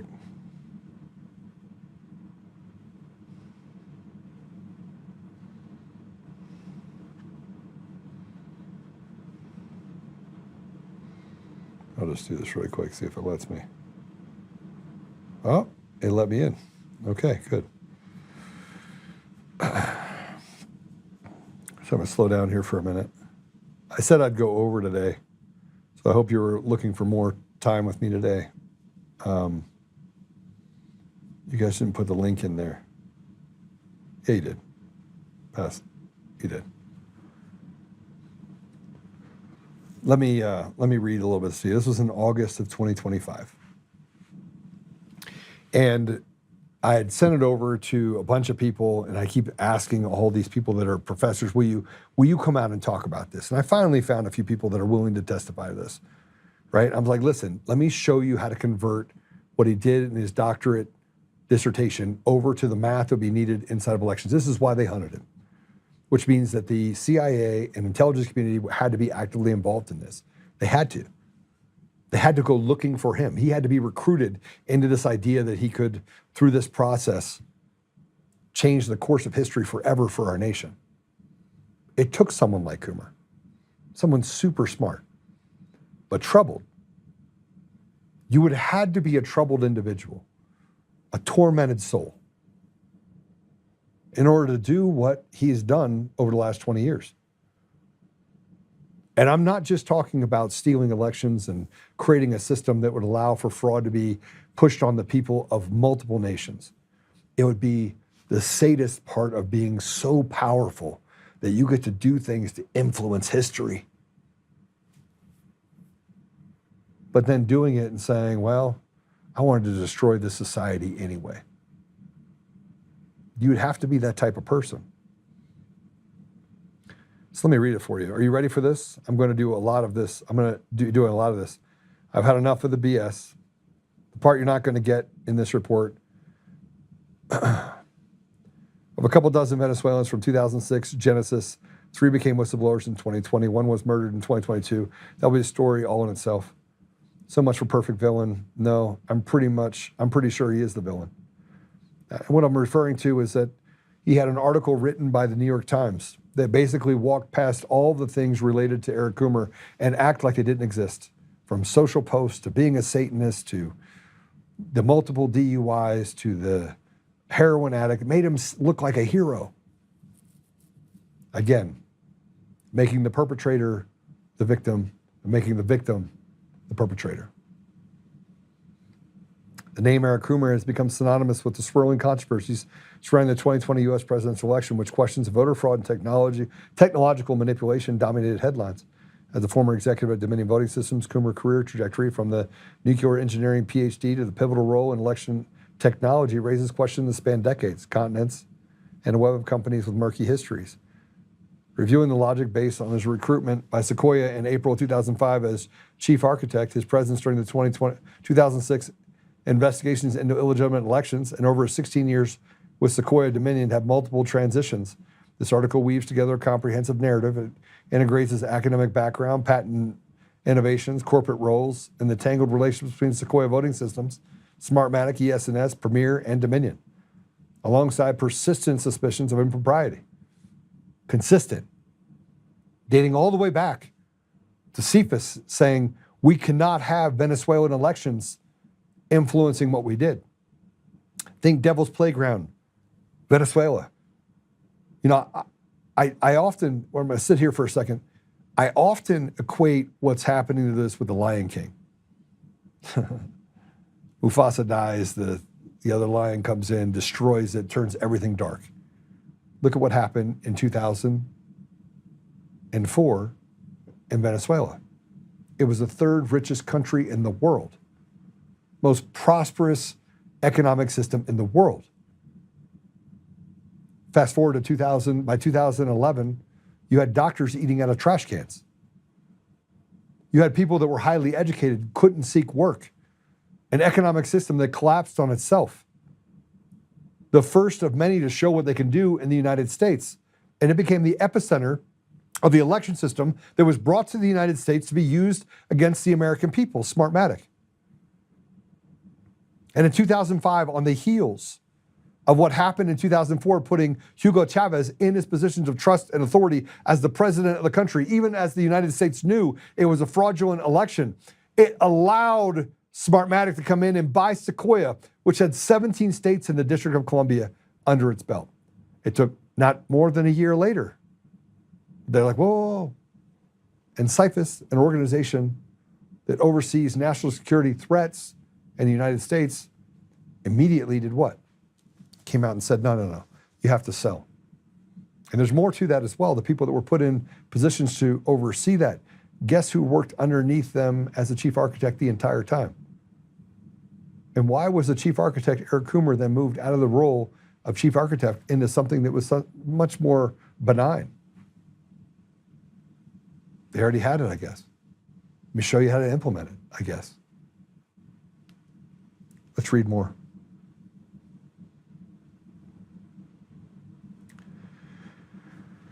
Whew.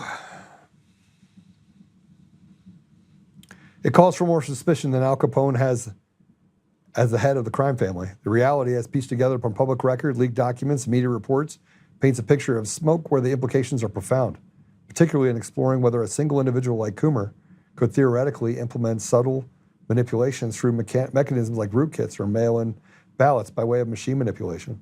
Anomalies in states like Georgia, Colorado, Nevada, Michigan, Pennsylvania, New Mexico, and Arizona all shared substructure glitches, and massive resistance to transparency further amplified these concerns. It is important to note that there's been zero examination of the source code of Dominion voting systems or any other voting system in 11 years leading up to the 2020 election.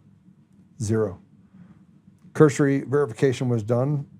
Base operating code went unaudited as verifiably reported. Everywhere there's a problem in election technology, from 2006 Chicago glitches to 2010 Mongolia failures, 2010 to 2013 Philippine scandals, to 2020, 2022 U.S. state anomalies. Eric Coomer is there with a 0.99% correlation to the system decay model and his thesis mirroring pixel erosion in his patents. The pattern suggests systemic vulnerabilities that one architect could theoretically exploit over 16 years. They have stated there's no evidence, yet the evidence is so widely available and pervasive, it draws the conclusion of corruption and institutional rot that could only trace back to a couple of national organizations, namely the CIA and the FBI. The roots of modern election manipulation suspicion trace back to Florida. a hotbed for controversies like the 2000 hanging Chad scandal on December 13th, 2004, just months before Coomer's April 2005 recruitment by Sequoia. Computer programmer Clinton Curtis testified under oath before the U.S. House Judiciary Committee. Democrats. Curtis working for Yang Enterprises, a Chinese company. In Oviedo, Florida, claimed it was asked in October of 2000, by then Florida House Speaker Tom Feeney, YEI's lobbyist and corporate attorney, to create vote rigging software that flips elections 51-49 without detection. The code hid in source code, undetectable without review or paper receipts. Curtis assumed it was for defensive, but was told to hide the fraud to control the vote in South Florida. 51-49. What are we seeing in most of our elections across the country? We're a near perfect split society, 50% on the left, 50% on the right. We know it's not true. And there's another thing that had to have happen. They had to have guys like me that are out there that actually are data collectors that understand the propensity. It's called a PPV, propensity and probability value. Which way do they lean? Do they propensity to lean left or lean right? And by creating this independence in the middle, where you automatically register every person that moves to a different state as a independent voter if they don't go and pick being a Democrat or Republican, it gave them the ability to fill the gap with fake and fraudulent votes, which is why you saw so much happen in the 2020, 2022, and 2024 elections. But they made it more difficult for the people to look for and get transparency. The roots of the modern election,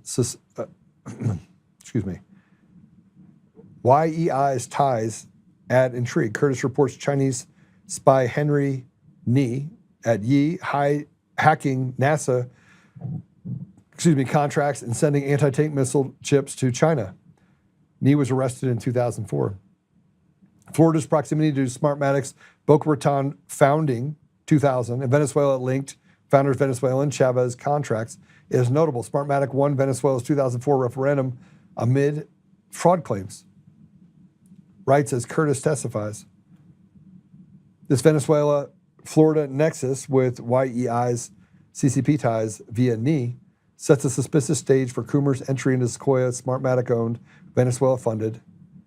The timing, Curtis undetectable rigging prototype in 2000, Feeney meeting in 2000, Coomer recruitment in 2005, suggests a pattern where Florida originated tech vulnerabilities migrated to Venezuelan-linked firms with Coomer positioned to refine them. Verification, and I took that out. And yet, all this information came from stated sources. When, by the way, those stated sources that I had then, I had to go back and make sure that I had something that showed that these were the sources, because now some of those sources have now since disappeared. Why would they? To illustrate the correlations, below is a detailed timeline of Coomer's career and related election irregularities. Dates are drawn from patents, company announcements, media reports, forensic analysis, showing Coomer's presence at every major junction. There will not be emails or supporting information. That information will be published with additional verifiable sources. All information present has passed cursory peer review, and I reserve the right to update the information as clarity and evidence are presented. See, there's more information that I've had the ability to look at. So there'll be more that will actually garner from this. 2007, Coomer completes his PhD thesis on plasma decay, modeling gradual erosion foundation from theoretical decay algos, and later patents pixel reduction in US 9202113B2. In 2000, Smartmatic, founded in Florida, YEI's Curtis firm, created rigging prototype for Feeney. 2004, Smartmatic wins Chavez referendum amid fraud. Subtle algorithm. This was Blitzda investment, 28% Venezuelan stake. We can talk more about that. I did actually write another Substack related to Blitzda investment and how they were able to sidestep being owned by Venezuela by saying, well, it's not really, it's a U.S. corporation, kind of like what they did in the United States when they had Dominion in Canada, Dominion over in Serbia, which was the original, and then Dominion that they put in Colorado that ended up purchasing Sequoia Voting Systems. December 13, 2004, Curtis testifies on rigged software. April 2005, Coomer cold call recruitment. He said himself He was cold called. Somebody cold called Eric Coomer. Now, as chief architect under Smartmatic, acquired in March of 2005 with $120 million Chavez funds. His background, DUI, jail, addiction, previous work history, raised vetting questions. In other words, there's no way he could have passed a background check to work at McDonald's, let alone be the chief architect for 17 states and the District of Columbia. And by the way, all of this information Eric Coomer's attorneys know because they have access to all the information out of Dominion Voting Systems, lawsuits with Fox and with Patrick Byrne. Keep in mind the same judge in that case out of DC sealed and made it unavailable to the public because the public is not entitled to information related to how the election systems are being run or to what corrupt degree we're dealing with machines and mail-in ballots that are absolutely fraudulent. You're not allowed to see it. That coincides, by the way, if you go forward, it was just a month ago or so that the same judge ordered Stephanie Lambert, by the way, Eric Coomer's attorneys, same thing, in this joint defense agreement, had them kicked off of Patrick Byrne's lawyers and had to hire new attorneys, which they're now trying to kick off again. Same thing that they did here in Colorado with me, resulting in me having to go through attorneys so that they could try to destabilize what information those attorneys have access to. Same pattern of habit. But this attorney in DC tried to force Stephanie to destroy all the information he had related to the case of Patrick Byrne v. or Eric Coomer v. or Dominion v. Patrick Byrne. The perfect cover-up. Not because it's within the best interest of the American people, but because they want to continue to hide the improprieties inside of a rotted judiciary. But it's not done yet. And if you're not disgusted yet, you should be. And if you're not understanding what I'm saying currently, we're going to go through more. There's more stuff for you to see.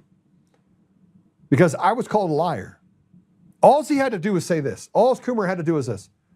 Come out in November and be like, look, I was on that call. I had a couple too many drinks. I was being bombacious. I probably would have left it at that. But when you came after my family, and then I had to hire security, and then you said that I was lying when I wasn't. Like there was nothing for me to gain by lying. Nothing. The only thing that it created was absolute headaches for me and my family for the last 6 years. And it took away from me the ability to help people. So one thing that on Friday I started thinking about, and I just started getting really angry. Like I enjoyed helping people in the poorest of communities. I enjoyed it a lot.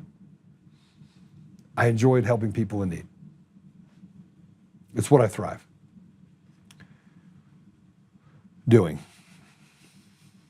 Let's read more of this. Put it back up. In March 2006, Sequoia glitches in Chicago. Dozens of Venezuelans flown in support of staff software. Coomer at ground zero. I was supposed to redact where I got that information. Probably should still. 2006 CIFAS probe investigates Smartmatic Venezuelan ties. Coomer's software under scrutiny based on multiple points of failure. This was because of a whistleblower report in in July of 2006 from a whistleblower. November of 2007, Smartmatic sells Sequoia to U.S. managers retaining IP. Let me just say that again. They retain IP. So this is the first nexus. If you were to split off and say, okay, the foundation of the software now is ink dry and Smartmatic. It's now operating around different parts of the country. It's notably in California. We saw what happened there. They retain the IP. It's a ruling from 2008. Guess who remains? Eric Coomer. 2009, Dominion Smartmatic partnership begins. Coomer at Sequoia during the integration. Multiple election failures. Massive election failures happened in 2009, 2010. And they're like, oh, we're just getting our feet wet. There was lots of excuses as to why the machines. Now, there was somebody that was actually working in 2008 during that time with him. He came forward and gave us access to all these emails. And he talked about the fact that they would brag about getting into systems, changing votes, moving things around, and coming out without anybody detecting it. His words that he backed up with information back in 2020. 2010, Dominion acquired Sequoia June 4th. Coomer transitions to VP of U.S. Engineering. Mongolia parliamentary election used licensed Dominion tech, glitches, failures, Smartmatic lawsuit claiming Dominion didn't fix. Claimed that Dominion collected data from centralized location in Mongolia. Guess who was present? Eric Coomer. Now, he originally said that he wasn't there. But we caught him because we had an email that showed that he was there, bragging about being there, actually. 2010, 2013, Philippine election glitches, 2010 to 2013. Dominion scanners, litigation alleges fraud. Coomer present. 2011 to 2015, Coomer co-invents 11 Dominion patents, including adjudication, thin air potential. In other words, manufacturing ballots out of thin air. We saw it happen all over the country. 2012, Smartmatic sues Dominion for breach, alleging interference in Mongolia and Puerto Rico, Coomer in leadership during dispute. 2014, Ukraine Maidan events reportedly used Dominion system. Coomer presence reported.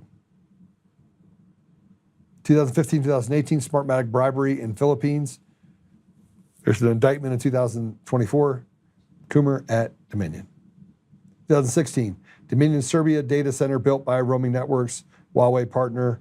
Coomer demonstrates adjudication in Colorado bulk, explaining bulk mark it as filled in, critiques alleged vote flipping capabilities. 2020, we saw the anomalies in Georgia, Colorado, Nevada, Michigan, Pennsylvania, New Mexico, Arizona, blah, blah, blah, blah. Keep going. Glitches, spike, resistance, audits, Antifa call, Coomer's Facebook post exposed by Joe Oltmann. That'd be me. November 9th, 6 days after the election. Mesa Report 1 dropped in September of 2021. Mesa Report 2 dropped in March of 2022. August 2024, Smartmatic exec indictments. 2024, 2025, Tina Peters is put in jail, gets 9 years. The timeline is a 40,000-foot view of Coomer, 50 sub-events involving election denials, glitches, lawsuits, presentations, conflicts, all involve Eric Coomer.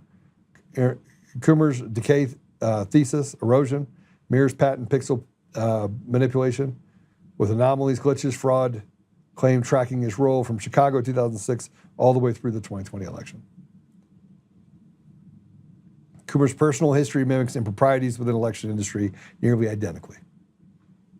Born around 1970, he grew up as a rebellious son of a Vietnam veteran, identified as an anti-racist skinhead, if that even exists. In his youth, his life unraveled with heroin and cocaine addiction, multiple driving under the influence DUI charges, nothing shows up. Okay, guy's a prince. In 2005, fresh off the turmoil, he receives a cold call to join Sequoia voting system as the chief architect. A cold call. Now, he was doing websites at the time, so I don't know where that would have come from. Cold call to be the chief architect of a company that was just bought by Smartmatic. They hired him despite a background that would likely fail a McDonald's background check.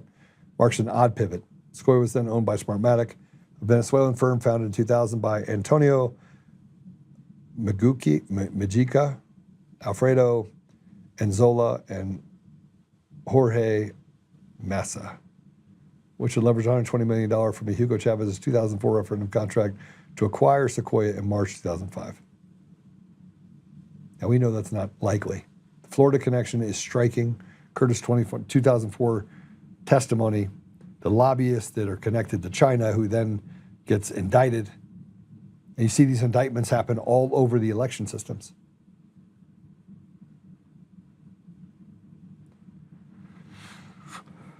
You can read the rest of this. We'll put it in the Substack and everything so you can go back and read it. And I'll put it out, if we put it out on all the socials, please, as well.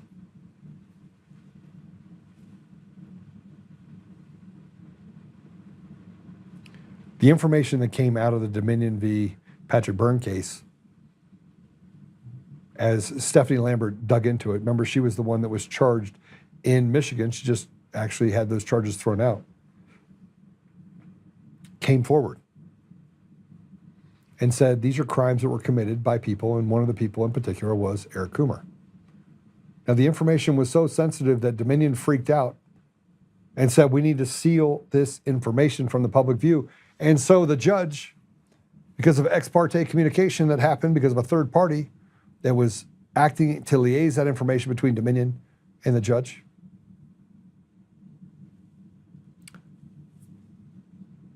Suppress that information from the public. Public eye would have resolved a lot of these issues that we're dealing with right now. And here's an image of a letter that Darleaf wrote to Jim Jordan that talks about the hacking of elections is obvious. Put it up.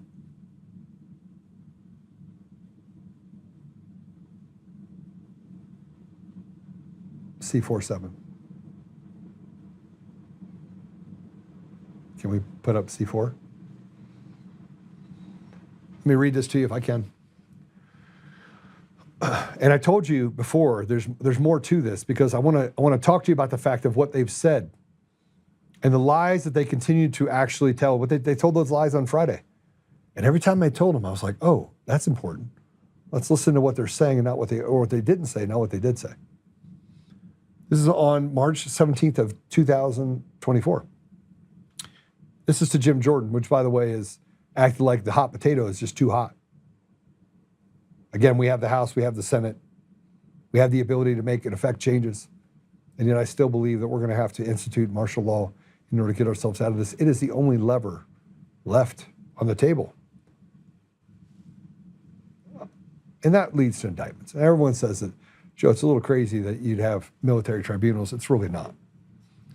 Dear Congressman Jordan, my office is investigating criminal acts related to elections in Berry County, the state of Michigan, in the United States. I'm in possession of evidence involving voting machines. Additionally, I have recently received a subpoena from prosecutor DJ Hilson of Muskegon County for my file. DJ Hilson worked with the Michigan Attorney General to bury the Muskegon fraud investigation that was initially reported by the Muskegon local clerk. Not one person was charged related to the Muskegon fraud, despite confessions and physical evidence. Considering this, I'm going to provide portions of my file to Congress for immediate review and investigation. My office has come to possession of evidence that foreign nationalists have accessed electronic voting machines in Michigan and other states. The evidence demonstrates that election voting machines and electronic machines systems used for elections in Michigan and throughout the United States are not secure, and an immediate investigation is needed by Congress. Next one. I have evidence in my file of Serbian foreign nationals entering our election systems while the votes were being counted and prior to certification. The election vendor, Dominion, hired these Serbian employees and disclosed in emails that they are not able to provide backgrounds on the individuals due to the law in Serbia. It has only been more than 25 years since the conflict involving Serbia. Therefore, the United States is allowing a scenario where potentially Serbian military criminals are running our elections and remotely entering our election equipment. By the way, that's totally true. We could talk a little bit about that too. Who's running Dominion in Serbia? I'm investigating the role of some individuals inside the United States have played in conspiring with these foreign nationals and who have even directed and instructed them to access and interfere with election voting machines and election voting machines during past elections, including the November 2020 election. Multiple false assurances from state and federal agencies and private companies that the elections were secure and not compromised through remote network access or otherwise. Moreover, I have evidence the U.S. Dominion and its affiliates, Dominion, instructed its employees to alter or otherwise falsify the integrity of the software and hardware in its voting machines and systems to obtain certification by the Election Assistance Commission, even when they knew that the systems were not properly verified or certified. Additionally, I have evidence that the voting machines and the systems are vulnerable to alteration and manipulation, i.e. interference, by the use of thumb drives and external devices that can be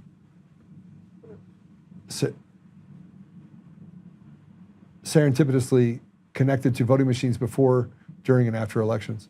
As a result of this information, my office is investigating conspiracy crimes, wire service fraud, honest services fraud, and perjury charges, among other criminal acts. The perjury charges stem from the assurance by Dominion CEO during his written testimony before Michigan legislature that its voting machines and, what did you do? Go back. Go back. There, thank you.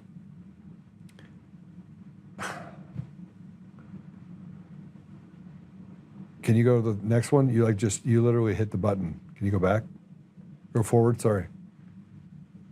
Just go forward one. It's not that hard, guys.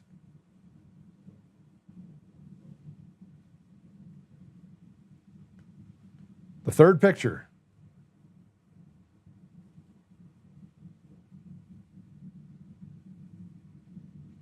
There you go. Those voting machines and voting systems could not be accessed or connected to any outside networks and sources, and it was a U.S.-based company. I said, now I have evidence that our election equipment is not secure and become election voting systems prevent transparency, and vendors that have more oversight and authority to have them examined than the officials that are charged with the constitutional duty to ensure our elections are secure, transparent, and fulfill our promise to each and every American that their votes will count and will be properly tabulated and not diluted, deleted, or otherwise altered. I'm presenting you with this letter and an initial tranche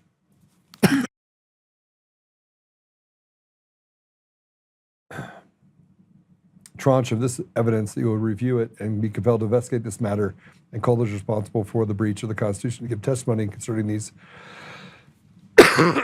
criminal acts and breach of our national security.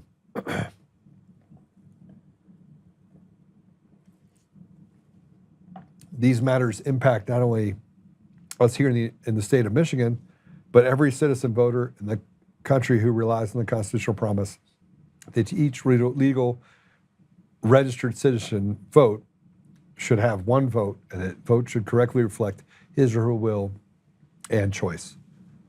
Go ahead and put the last page up. As a constitutional officer, my duties are defined by my oath of office. The Constitution, statutes govern my office, and those powers at common law that were recognized as being attached to my position. In light of this evidence, I am suggesting that every election official consider an emergency backup plan for upcoming elections to prepare to verify all ballots and voters and to hand count paper ballot at the end of elections to confirm the accuracy of the vote. The voters and our election machines are working properly. There's no harm confirming these results to ensure that the will of the people is reflected. Thank you in advance. Excuse me. For your prompt attention to this matter, please do not hesitate to contact me if there is any questions or you would like any additional information concerning my investigation. As it stands, I have no faith in the federal institutions that allowed this garbage in the first place. Therefore, I am attaching unredacted documents for your review. More importantly, for review of by the American people. This should allow for Congress to issue subpoenas in an expedited fashion. I look forward to Congress working for the American people, quickly addressing these election security problems while I pursue the criminal investigation with sheriffs across the country. Sincerely, Dara Leaf. Okay, let me just tell you where that went. You guys want to know where that went? Anybody? Go ahead, take it down. It went nowhere. There was never an investigation, and Jim Jordan did not even call for a special hearing. He took that information and he swallowed it. He swallowed it. Put up the document 8, please. So this is the, go ahead, push it up, push it up, push it up.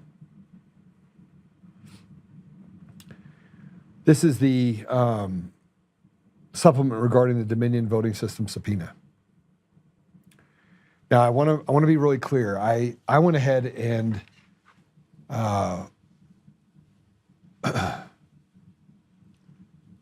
this particular thing is that Eric Coomer sought to have in the deposition they did with Patrick Byrne. He sought to have information protected. Now, we were able to file orders inside of the state court. Can you make this bigger at all? Is it possible to make it bigger so I can read it? Just put it on the big screen and just blow it up a little bit. Take me off.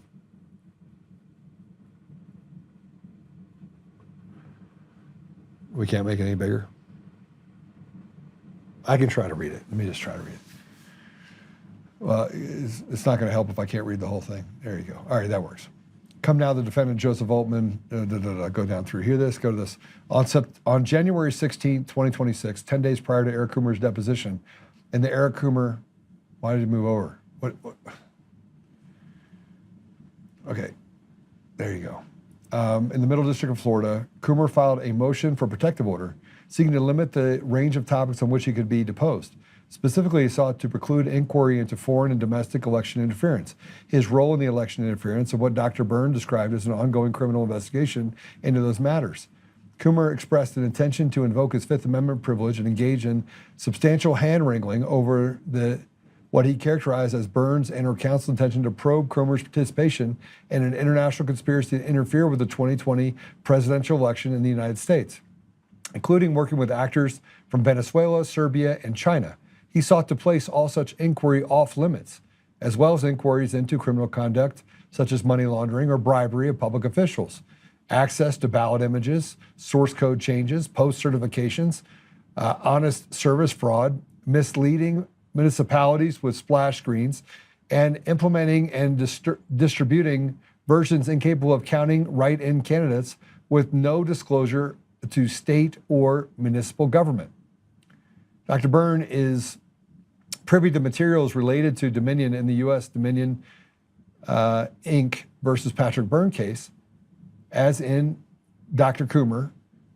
Dr. Byrne is represented by the same counsel in each case, as is Dr. Coomer. Byrne's attorney petitioned the D.C. Circuit on January 5th, 2026, to lift the protective order so that he could comply with the Oltmann defendant's subpoena. That's my subpoena.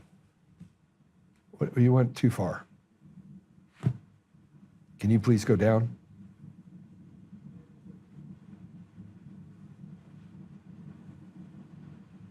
Okay, got it.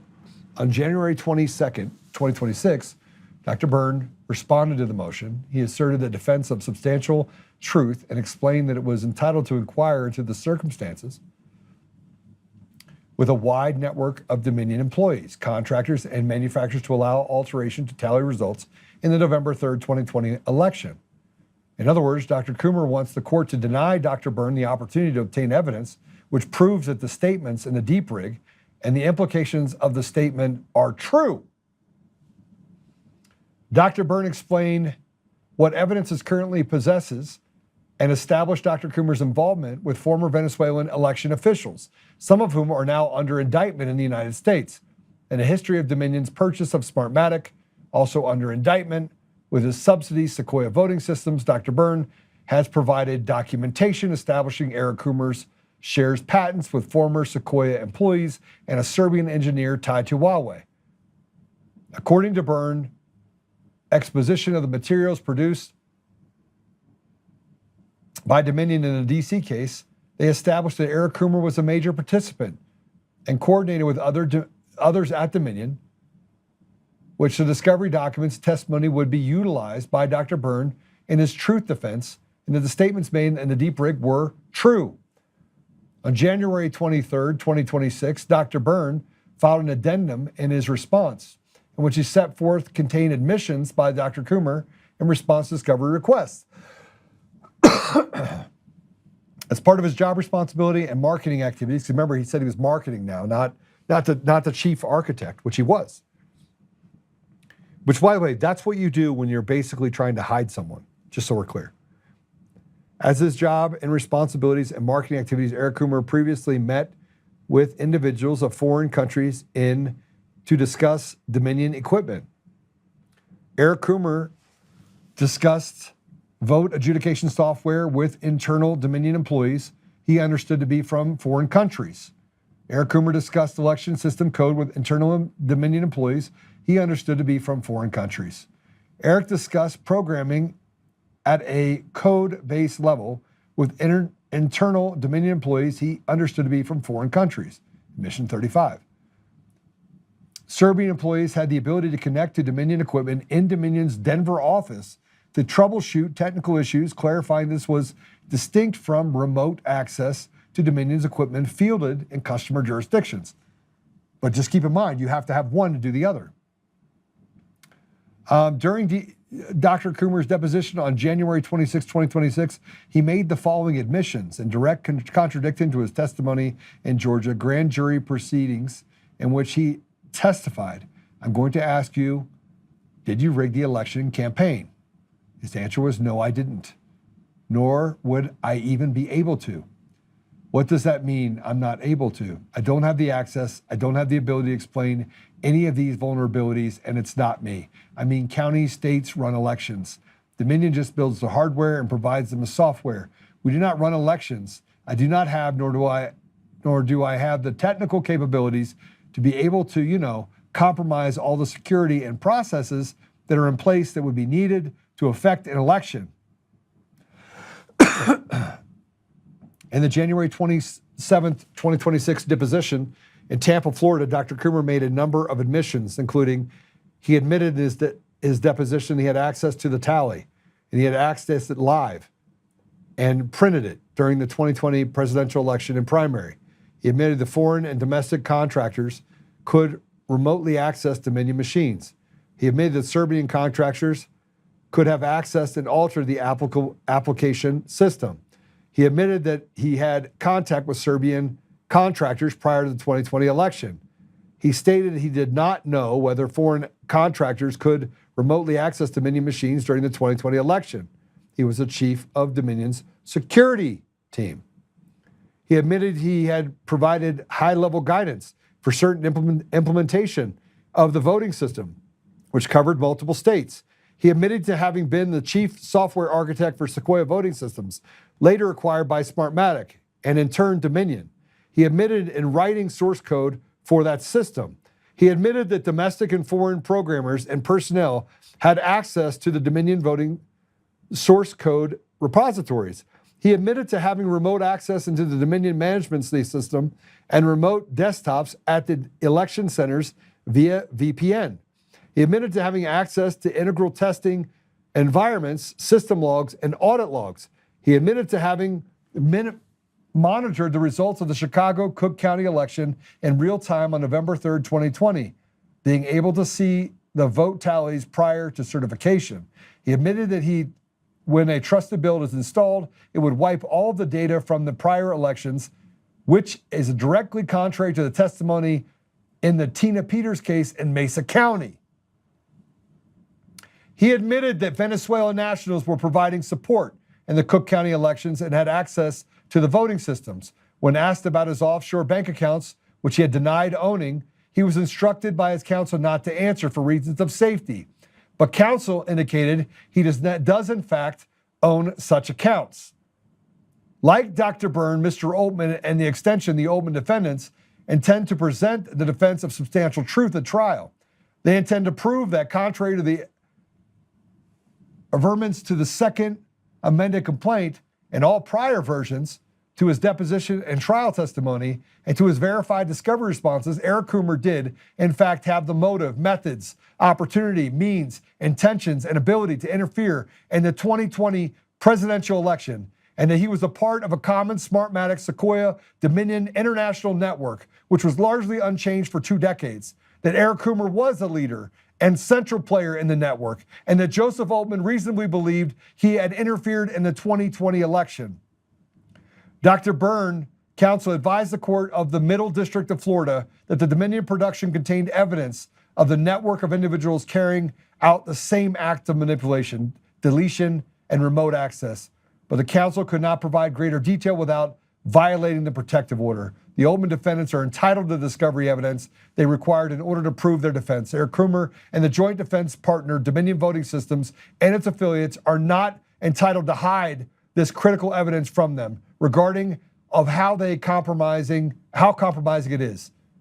They sued Oltmann. They cannot they cannot continue to hide truth, and in no proceeding with the semblance of fairness would a court permit them to. Respectfully, the 16th of February, 2026.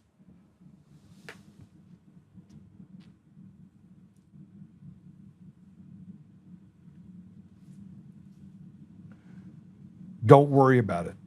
Trump's not going to win. I made effing sure of it. That was the call.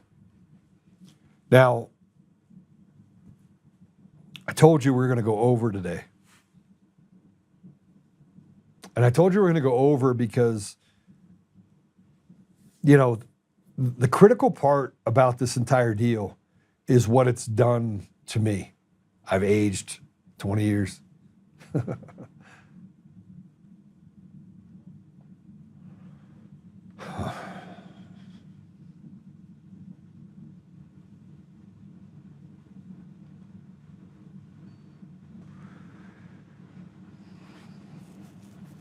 soon after this thing happened in February, the court in D.C.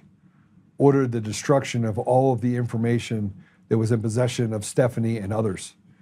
Information that would 100% back up everything that I've produced with Eric Coomer. It just so happens that I know people. And so I didn't break any rules and I didn't break any laws. But I have seen some of the information related in that case. And I know that Eric Coomer's lawyers have seen it too.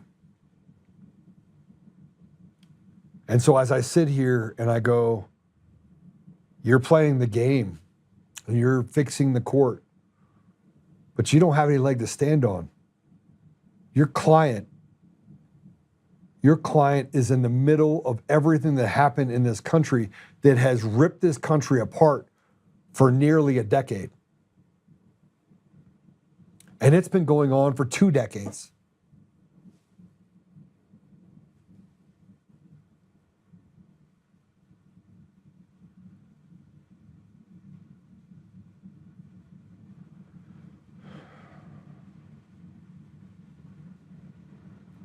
I have more to talk to you about. I'm going to take a quick commercial break, and when I come back, I'll go through the rest of it.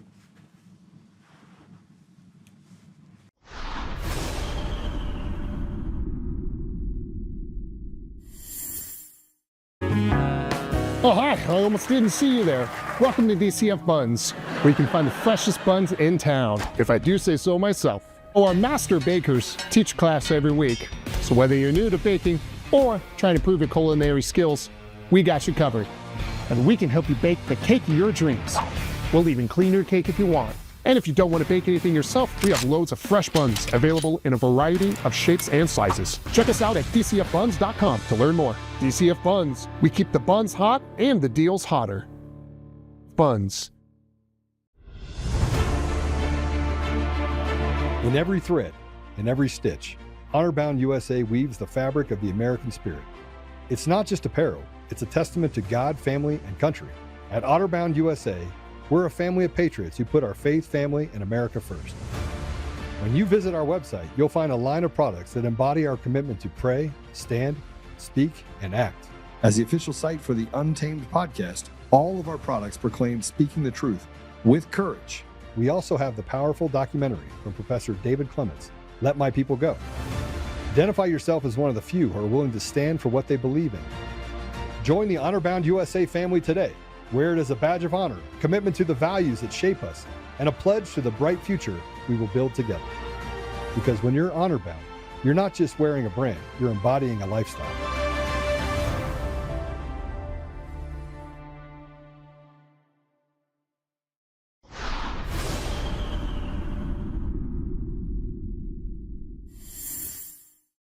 I'm going into incredible detail for a lot of reasons. Since Friday, I had a substantial threat.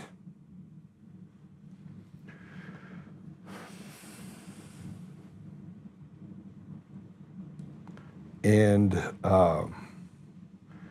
these people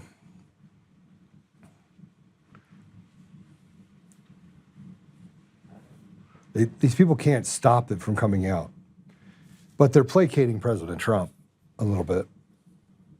And, they get, James Comey and everything else. And so they're little baby steps. And I know that President Trump's a very smart man. And everybody's like, Joe, you can't support what he's doing over in Iran. I was like, well, actually I can. Because if you're going to break the back of the devil, and the devil being the, Bank of London and all these other places that have subverted and betrayed their own people in the UK, then you have to allow for pieces internationally to fall. And they're like, well, they're doing it for Israel. And I was like, maybe. Maybe they are.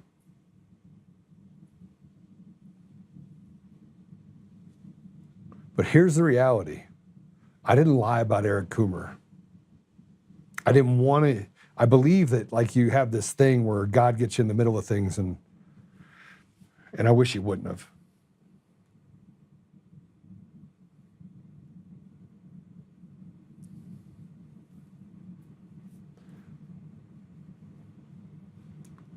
because the road has been tough. I don't like getting angry. I go back to before 2020 and I was like, I was happy-go-lucky. And before that, my brother died. And it put me in a dark place in 2017, 2018. Because I got to forget for a little bit, because you can advocate for guys that are gang members to, that they didn't do anything wrong, or you can advocate for guys that are just trying to mentoring them into things and they get in trouble with the law. You can go meet with the DA and you can reason with them that this is a good young man.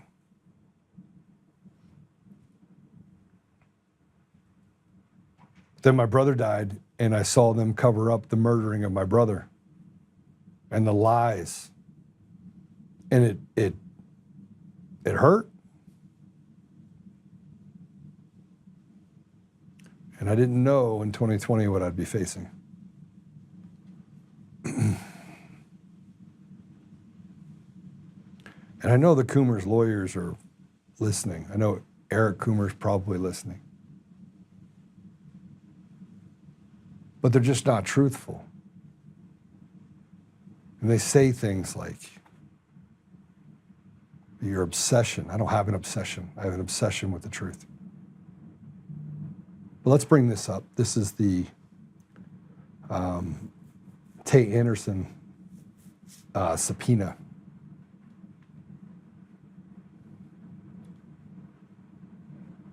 C10.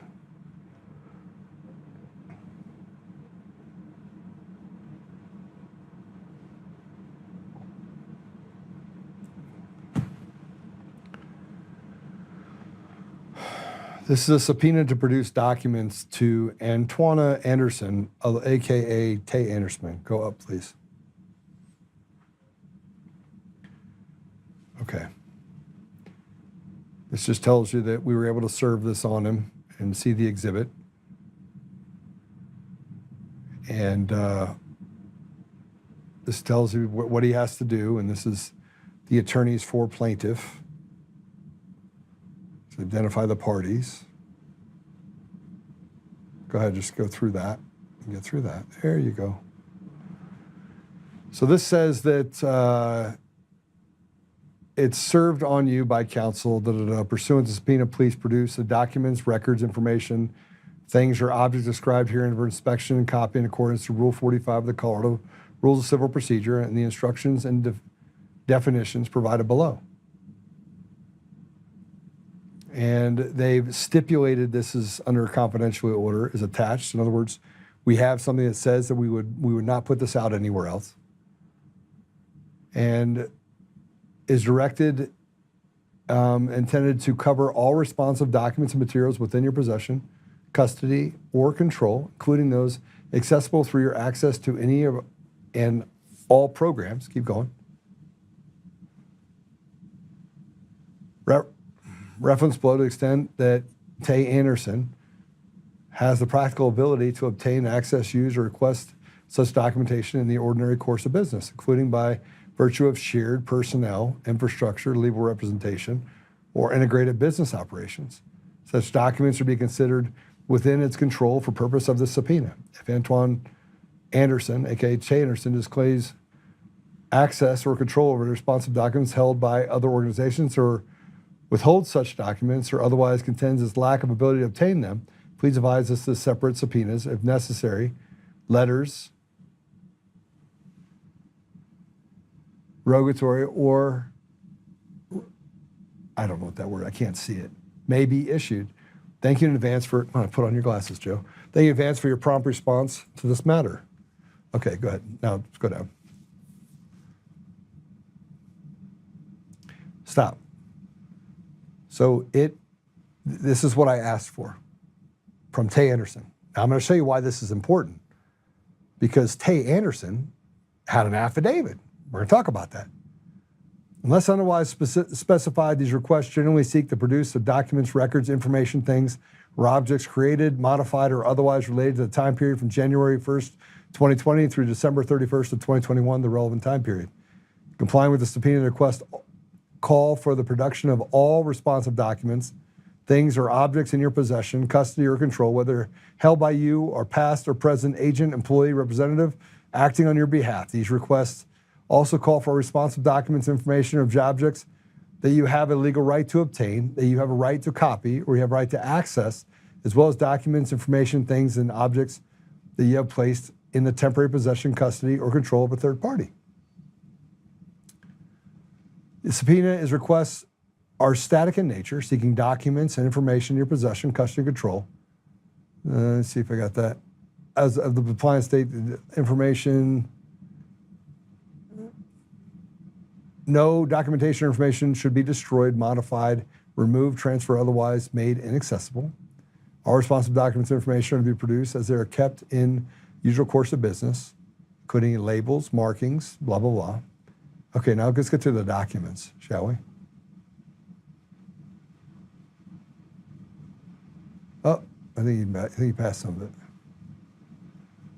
Go down. No, go up. Sorry, go up. Pretty sure. Stop. Images. Oh, there's still file types. Okay, I could go up. Go up some more. I'm sorry. Go down. Go down. Sorry. Down is up. Up is down. Yeah. Keep going. Those are your definitions. Let's get to the part. Keep going. So these go through all the things related to terms, right? And we'll make this available, right? Guys, can we make that available? Okay, these are requested documents. All documents, communication, relevant time period, regardless of the author, sender, or recipient, including limited to all emails, text messages, letters, group chats, concern, refer, relate, or others pertaining to Eric Coomer, Antifa, Black Lives Matter, BLM, or any chapter thereof in Dominion voting systems. All documents, communications from the relevant time period sent from copying or involving Eric Coomer, Antifa, or Black Lives Matter, BLM, or any chapter thereof. All text messages, iMessages, Slack messages, Proton messages, Signal messages, Chan messages, all communication from the relevant time period sent via any text message service with perennial messaging applications, including but not limited to Signal, Proton, WhatsApp, or Telegram between you and Eric Coomer, any Black Lives Matter, BLM, or any other individual regarding either Eric Coomer in September 2020 Zoom call. All communication between you and Eric Coomer, Charlie Kane, Brad Clower, or any agents, employees, investigators, or agent working on their behalf, including but not limited to Brad for Public Relations, all emails, text messages, WhatsApp, Proton, Signal, letters, and group chats. All text messages, iMessages, Slack messages, Proton messages, or other communication regarding but limited to all emails, text messages, letters, or group chats from the relevant time period via any text message service or ephemeral messaging application. That's weird. Including but not limited to Signal, Proton, WhatsApp, or Telegram between you and Sean, Heidi, Beadle. All text messages, communications. So it goes in, by the way, between you and Kyle Clark. And it says all documentation, right? And down here at 11, provide the Zoom meeting ID from September 25th, 2020, Zoom meeting that you referenced in your affidavit dated September 1st, 2021. Provide the username, email address for your Zoom account that was used in September 25th, 2020, that you referenced in your affidavit regarding September 1st, 2021. Provide documentation of every attendee to the Zoom meeting on September 25th, 2020, where you referenced in your affidavit saying September 1st, 2021. Provide all recordings of the Zoom meeting from September 25th, which you referenced in your affidavit dated September 1st, 2021. Provide all chat logs of Zoom meetings from September 25th, 2020, where you referenced your affidavit dated September 1st, 2021. Keep going. Okay. All right, take that down.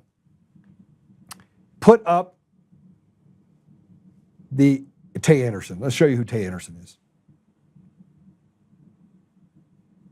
This is Tay Anderson. Denver Public Schools board member, right? He's also the one that was accused of doing some pretty bad things to children, which forced him out of politics because of the things that he was accused of doing this sexually to children. There was a lot of allegations. Now, please put up Tay Anderson's affidavit. They tried to suppress this affidavit. This is an affidavit that was presented in September. Now, if I would have had this, if I would have been thinking straight back in September of 2021, I probably would have pursued it then. This is a declaration of Antoine Anderson, okay? So let me just read this to you. My name is Antoine Tuata, whatever his name is, but I'm known as circles as Tay Anderson. Over the age of 21 years old, sound mind and full competent in this declaration. I have personal knowledge of the matters stated in this declaration, which are true and correct. I'm the at-large director of the Denver Public School Board of Education. I was elected to this position in 2019.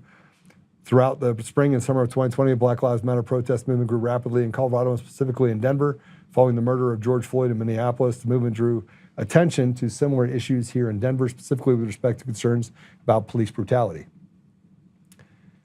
Through the consistent and vocal involvement in Black Lives Matter movement, my public persona grew, and I assumed both formal and informal leadership roles within the movement. As a result of the success of the Black Lives Matter movement in Colorado, including a historic passage of the Enhanced Law Enforcement Integrity Act, various political operatives that disagree with our objectives began to target our work, with some individuals even targeting me personally. One of the individuals who targeted Black Lives Matter was Joseph A. Camp. Camp frequently attended public protests where he would photograph participants, harass attendees, and provoke confrontations. Mr. Camp's presence was so frequent and intrusive that it eventually complained to law enforcement. We would file complaints against Camp related to harassment and stalking. On Wednesday, September 23rd, 2020, Camp attended a protest in Denver that I had held organized to demand justice for the murder of Breonna Taylor.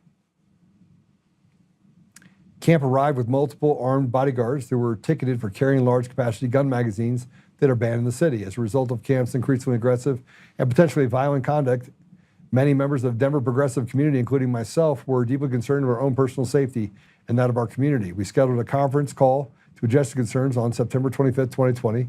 I do not recall any other call during the mid to late September timeframe that were scheduled specifically to discuss Camp. I want to show you something here in a second. On September 25th, 2020, I participated in a Zoom conference with roughly 15 to 20 other Denver activists who were discussing the escalating threat of violence from Camp and how to best to counter the tactics peacefully. As administrator to the call, I was generally familiar with the call participants who were visible during the call. During the call, no one mentioned Eric from Dominion, and I'm not familiar with anyone who would meet that description. I do not know Eric Coomer, nor have I ever met him. In the time working in Denver community, specifically with members of the community that have actively engaged in Black Lives Matter movement with other related movements for social justice, I have never heard of the name Eric Coomer and had any interactions with anyone who claimed to know him. I only became aware of Dominion voting systems in the weeks after the 2020 presidential election and have not followed any news coverage of Dominion closely. Pursuant to this, I declared a penalty perjury to the law of Colorado that foregoing is true and accurate. Further, the declarant is not, and he signed this affidavit. Okay, pull up my, do we have my notes? We don't have the paper notes, pages and notes.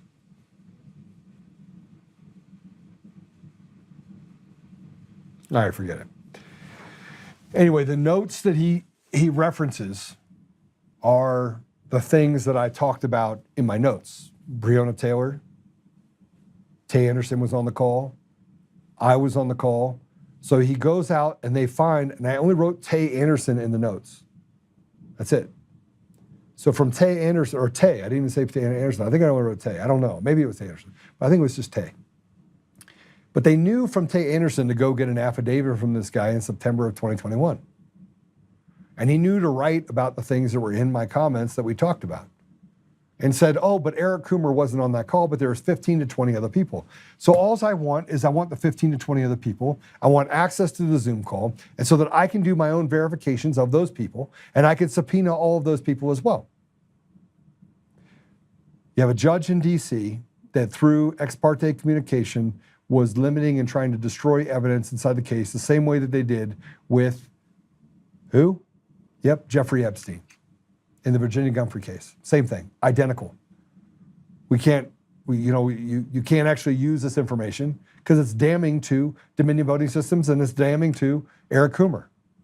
And it also is further proof of all the things that Eric Coomer and Dominion voting systems had engaged in. But Tate Anderson wasn't done yet. He also filed a motion to squash the document, but he never turned it in. But he did send it to me. This is a non-party Antoine Anderson's motion, keep going down, and a motion for sanctions and a protective order. This is crazy. And he goes through this stuff, which he never filed in the court, which is, again, weird. Anderson is not a defendant in the case, not alleged to have been defamatory statements that form the basis of plaintiff's claims against defendant Joseph Oltmann. Nonetheless, the subpoena demands sweeping categories of documents related to political advocacy, activism, and personal communication spanning multiple years and impose complex electronic discovery requirements typically reserved for corporate litigants. The theory underlying the subpoena appears rooted in the same speculative election conspiracy narrative that proliferated following the 2020 presidential election that were repeatedly advanced by allies of former President Donald Trump. Courts across the country have consistently rejected such allegations when subjected to judicial scrutiny. At the time relevant to the allegations of this case, Mr. Anderson was a 21-year-old member of the Denver Public School Boards of Education, a local elected body responsible for overseeing a municipal school district. That the subpoena appears premised on speculation that Mr. Anderson somehow possessed capacity to influence or manipulate the outcome of a national presidential election. No, I didn't. I didn't say anything about that. I didn't say anything about that. Why would he bring that up?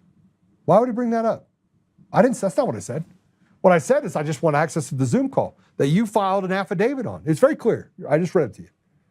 But then he brings it in and makes it sound like I'm talking about him moving an election. I didn't say that at all.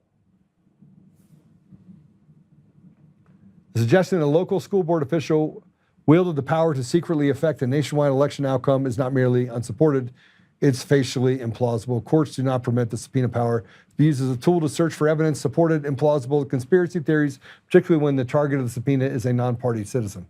Indeed, if Mr. Anderson possessed the extraordinary influence defendant appears to attribute to him, one might reasonably expect the influence to have extended to his own local electoral outcomes. Defendant offers no factual basis for the speculation. The reasons for the subpoena should be squashed in its entirety. Where did I ask for that? Where did I say he had anything to do with it? I never said he had anything to do with it.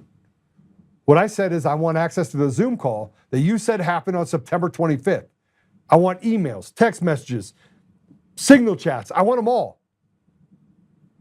Give me the information. You said Eric Coomer wasn't on the call. So it shouldn't be hard to give it to me then, right? Give me access to the information. Make it easy for me to get to the very end of the thing, which is where? Give me the name of the 15 to 20 people that were on the call. And I will go subpoena and I will depose them as well. But they run the clock and they hide the information, and they knew at the time that he wrote an affidavit. He wrote that affidavit saying that I had this call. They could have put it to bed right then. They could have said, give me your Zoom call. Show me the 15 to 20 people that were on the call. Tell me who the people that were advocating for Black Lives Matter, and that it wasn't an Antifa call, it was a Black Lives Matter call. But even though he was on it, and even though they were talking about camp, and even though the information in my notes lock up to it, which I don't believe it was September 25th, I believe he's hiding the actual date.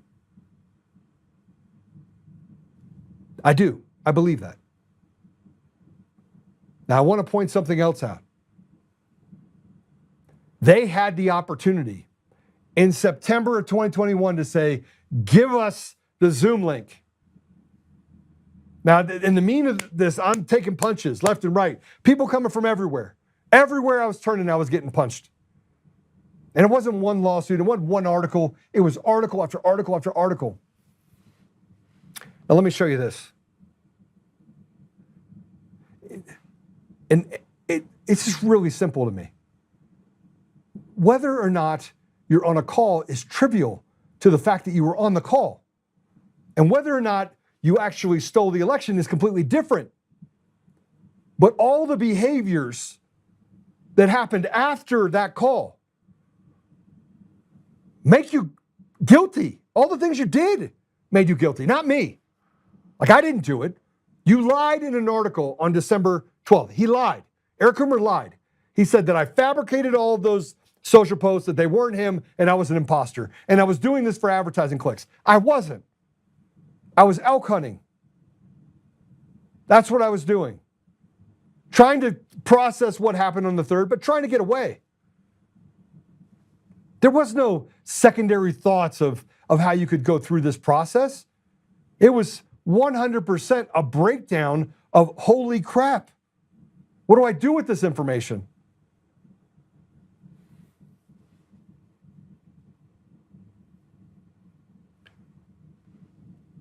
I only got a few more minutes. And frankly, it is.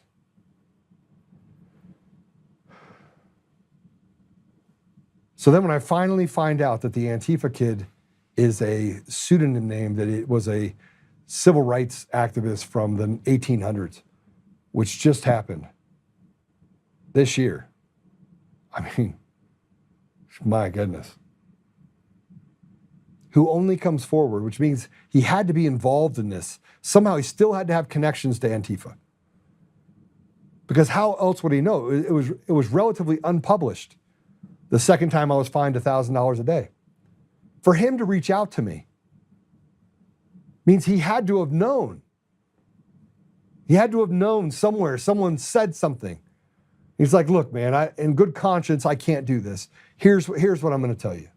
Go look it up. And I think to myself, man, it would have been nice to know that I'm protecting. But then there's more information that you have to know. The further you get down this deal and you start talking about the Frank Speech jury form and Mike Lindell's jury form and the My Pillow jury form, you can't run away from all the facts that we have across the country. In his own words, this is a guy that ran into a building, ran into a bar, almost hit a bunch of people, and then lied and got away with it because those same attorneys showed up on the side of the road to negotiate with the police. That actually happened. And let me just show you the Frank Speech, these jury forms really quick so you understand. I spent 2 days on the getting hammered. And I brought in this affidavit and they tried to get it thrown out. This is the verdict form for Frank Speech. Go ahead, go up. Now it says that claim defamation per se has plaintiff provided and set forth the instructions. The defendant, Frank Speech, defamed him by publishing at least one of the statements. And he said no. Statement by Lindell, yes. August 12, 2021, statements by Oltmann and Clements. And these are statements that they said that I made. Were they defamatory? No. August 12th, 2021, statements by Clements, yes. Statements by Lindell, no. Statements by Peters, no. Statements by Lindell, no. Keep going.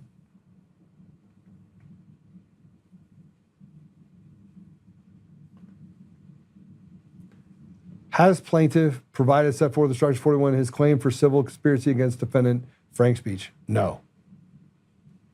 So said no. No. I then said, oh, here, we're going to award you $1,100,000. But then, look at the very bottom. Do you find that the reasonable doubt, go down. The defendant Frank Speech acted in fraudulent, malicious, or willful and wanton manner in causing the plaintiff damage? Yes. Okay, keep going, go up. All right, now let's go to the one for Mike jury form. So this one, go up, same thing. The way that they actually worded this are the statements made by Oltmann and Clements. And look at what it says on 1D. No. May 3rd statements made by Oltmann House. Instruction 8, paragraph 26. No. Keep going.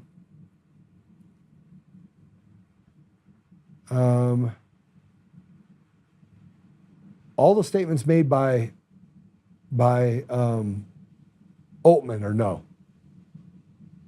No. Go up. Did he emotional distress? No. Civil conspiracy? No. Right? And then it asks the question, do you find that acted in a fraudulent, malicious, or willful or wanton manner causing plaintiff damages? See it? No. No, he didn't. So basically says he didn't do anything malicious. More importantly, it found me credible in this entire deal. Keep going up.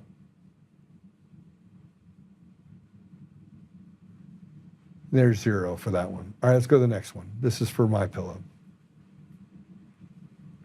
Now, the way that they worded all these things, go up or down, sorry. Were the third statements made by Oltmann House found to be defamatory? Right? No. By Oltmann and Clements? No. Everything that I said, they found credible. Keep going up. No. They basically said no. No, he did not, and then no. No.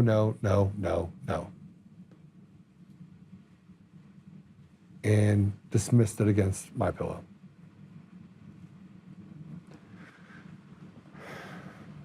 Go ahead, take it down.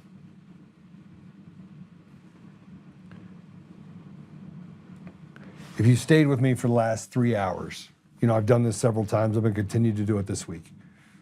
I'm going to present more evidence over the next couple days.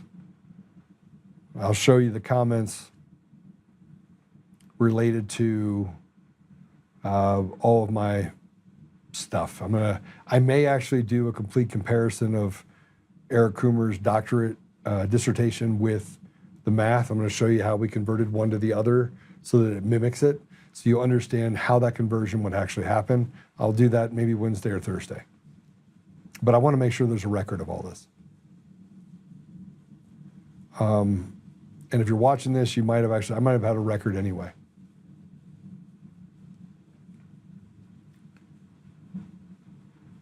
I'm looking at the comments now.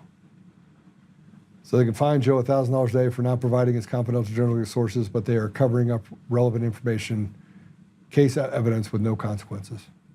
Yeah, that's true. Look, I have been, I've been at this for 6 years. I'm tired. And yeah, we've covered a lot of different other things other than election fraud. But the vast majority of my time for the last 6 years has been on the cause and effect of stolen elections in our country. And if we don't, I'm going to just tell you right now, if we don't get to a place where we can have free and fair elections, get rid of mail-in ballots, and do the things that are necessary in order to protect the people in this country, we have no chance. And this is a global problem. This is a global problem with global people who have built a wide net of how to take away from people what was never theirs to take.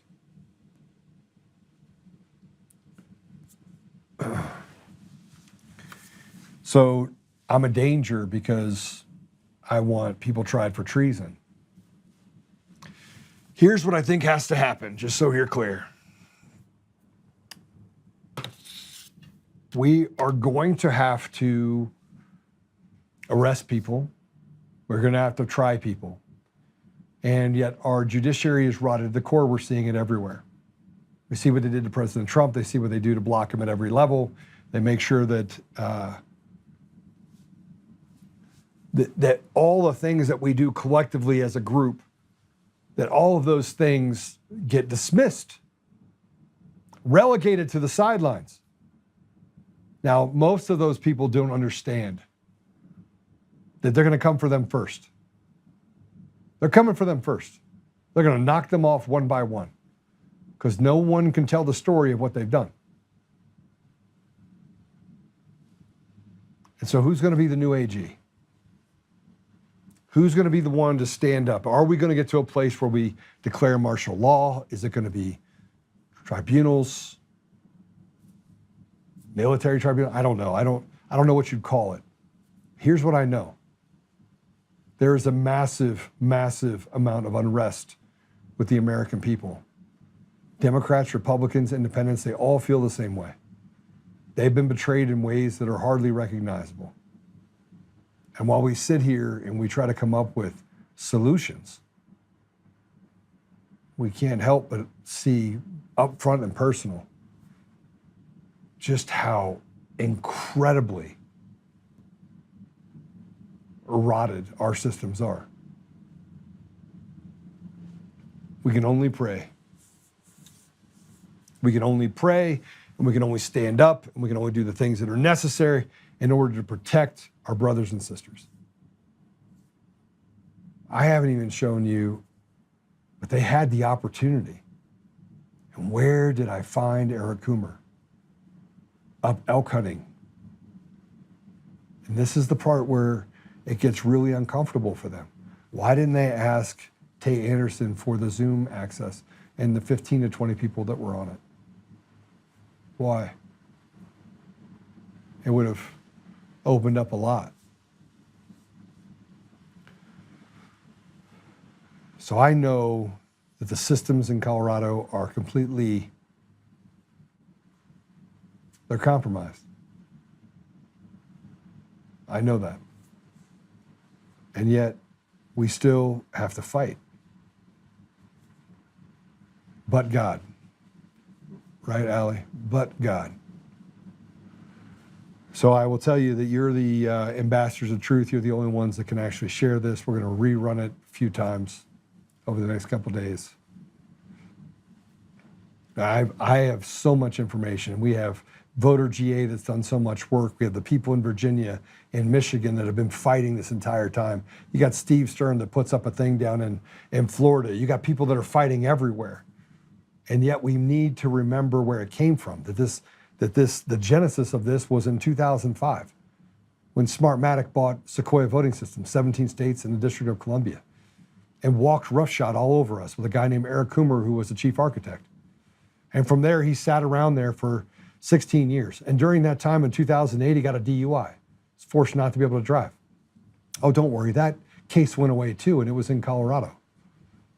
And then we have the Mongolia, and we have the Serbia, and we got the Ukraine, and we got the China, and we have, man, the connections just become worse and worse in Venezuela, and these guys getting charged at Smartmatic, and all of this just swirls around Dominion, and nothing touches it.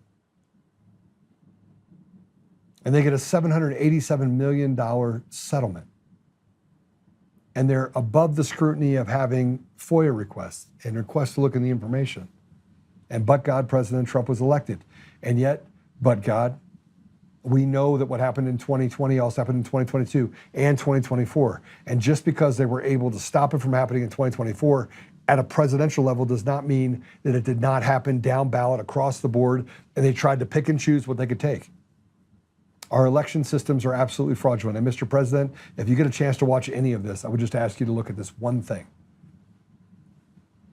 The people deserve transparency.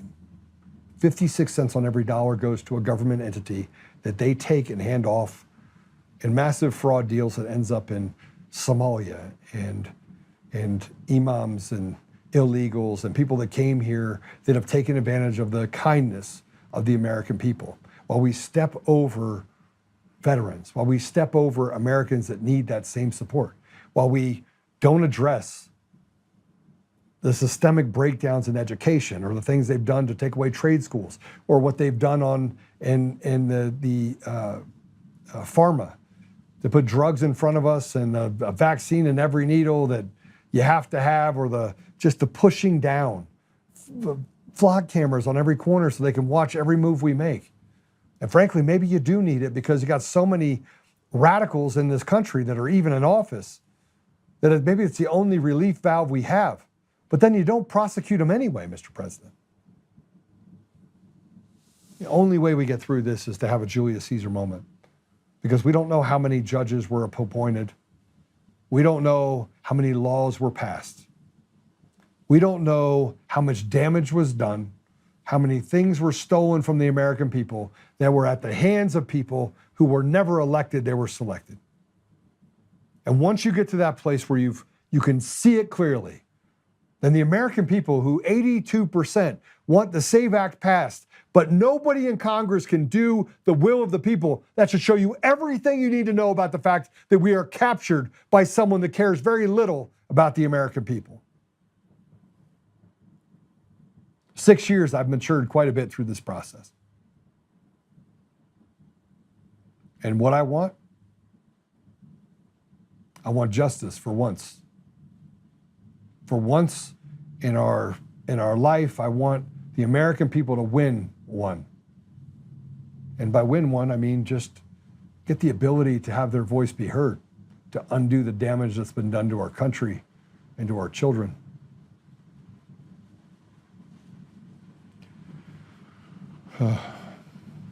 But God. All right. Well, you can share us at Apple Podcasts, Google Podcasts, Spotify, Pandora, iHeartRadio, TuneIn. We're in the process of getting all the Roku stuff done. We'll have an app that'll be done here certainly sooner than later.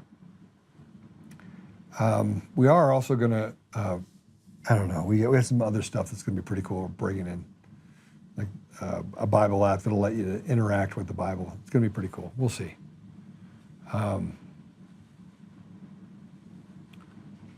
Yeah, let's pray it out. And by the way, I'm not discouraged at all. If you're thinking I'm discouraged, I'm not. I'm not discouraged. I'm not. I was watching this incredible movie last night. It's totally not a, like, knock him down. I think it's called, here, let me look it up real quick.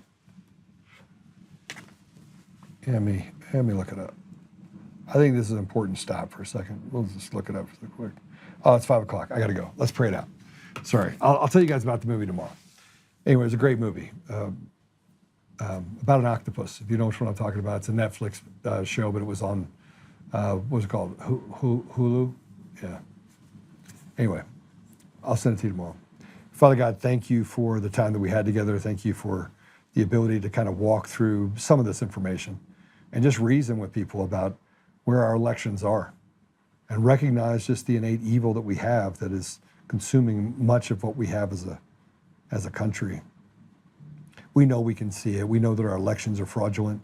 We know that they are stealing the identities and the very soul of our nation through our children. We also know that the children coming up now are some of the most conservative, most focused that we've seen ever in the history of our nation in hundreds of years. We know that the truth is this radical thing that leads to ethics and morals and to restoration, bringing you back into our country and into the very way of life. But more importantly than our country is the world that is rotted by these same people that operate across our great world. Father, I just ask you to give us the strength to fight, to allow us to forgive each other, set aside petty differences so we can work the problem and win for the American people and win for the people around the world. I ask you to bless President Trump, Father, and give him the ability to have strength to move mountains, to part the sea if necessary, but to do whatever is necessary to get us to a place where we have free and fair elections and an ethical society. I thank you again, Father, for the things that you've put in my life and the blessings that I've been able to have. And I thank you for the many people around me that have protected me and walked with me and done great things with me. I say these things humbly in Jesus' name. Amen. All right, I'll see you guys later. Have a great day, and God bless you guys.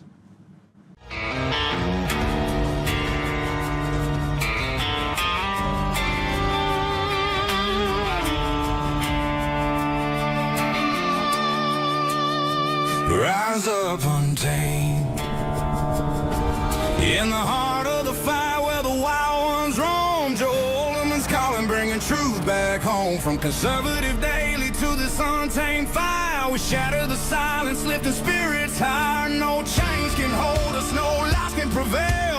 Authentic and fearless on this rugged trail. Patriots gather under stars and stripes. Untamed nation. Untamed nation, let the truth roll out in this land of the free. Standing proud from sea to shining sea, we won't back down.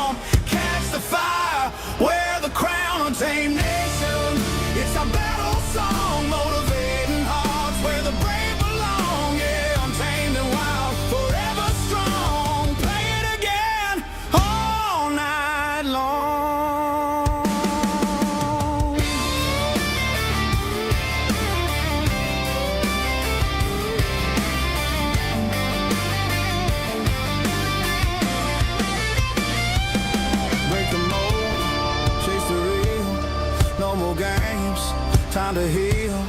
Joe's voice leads the untamed crew. Truth matters through and through. Untamed nation, let the truth roll out in this land of the free. Standing proud from sea to shining sea, we won't back down. Catch the fire, wear the crown, tame nation. It's our battle song, motivating hearts where the brave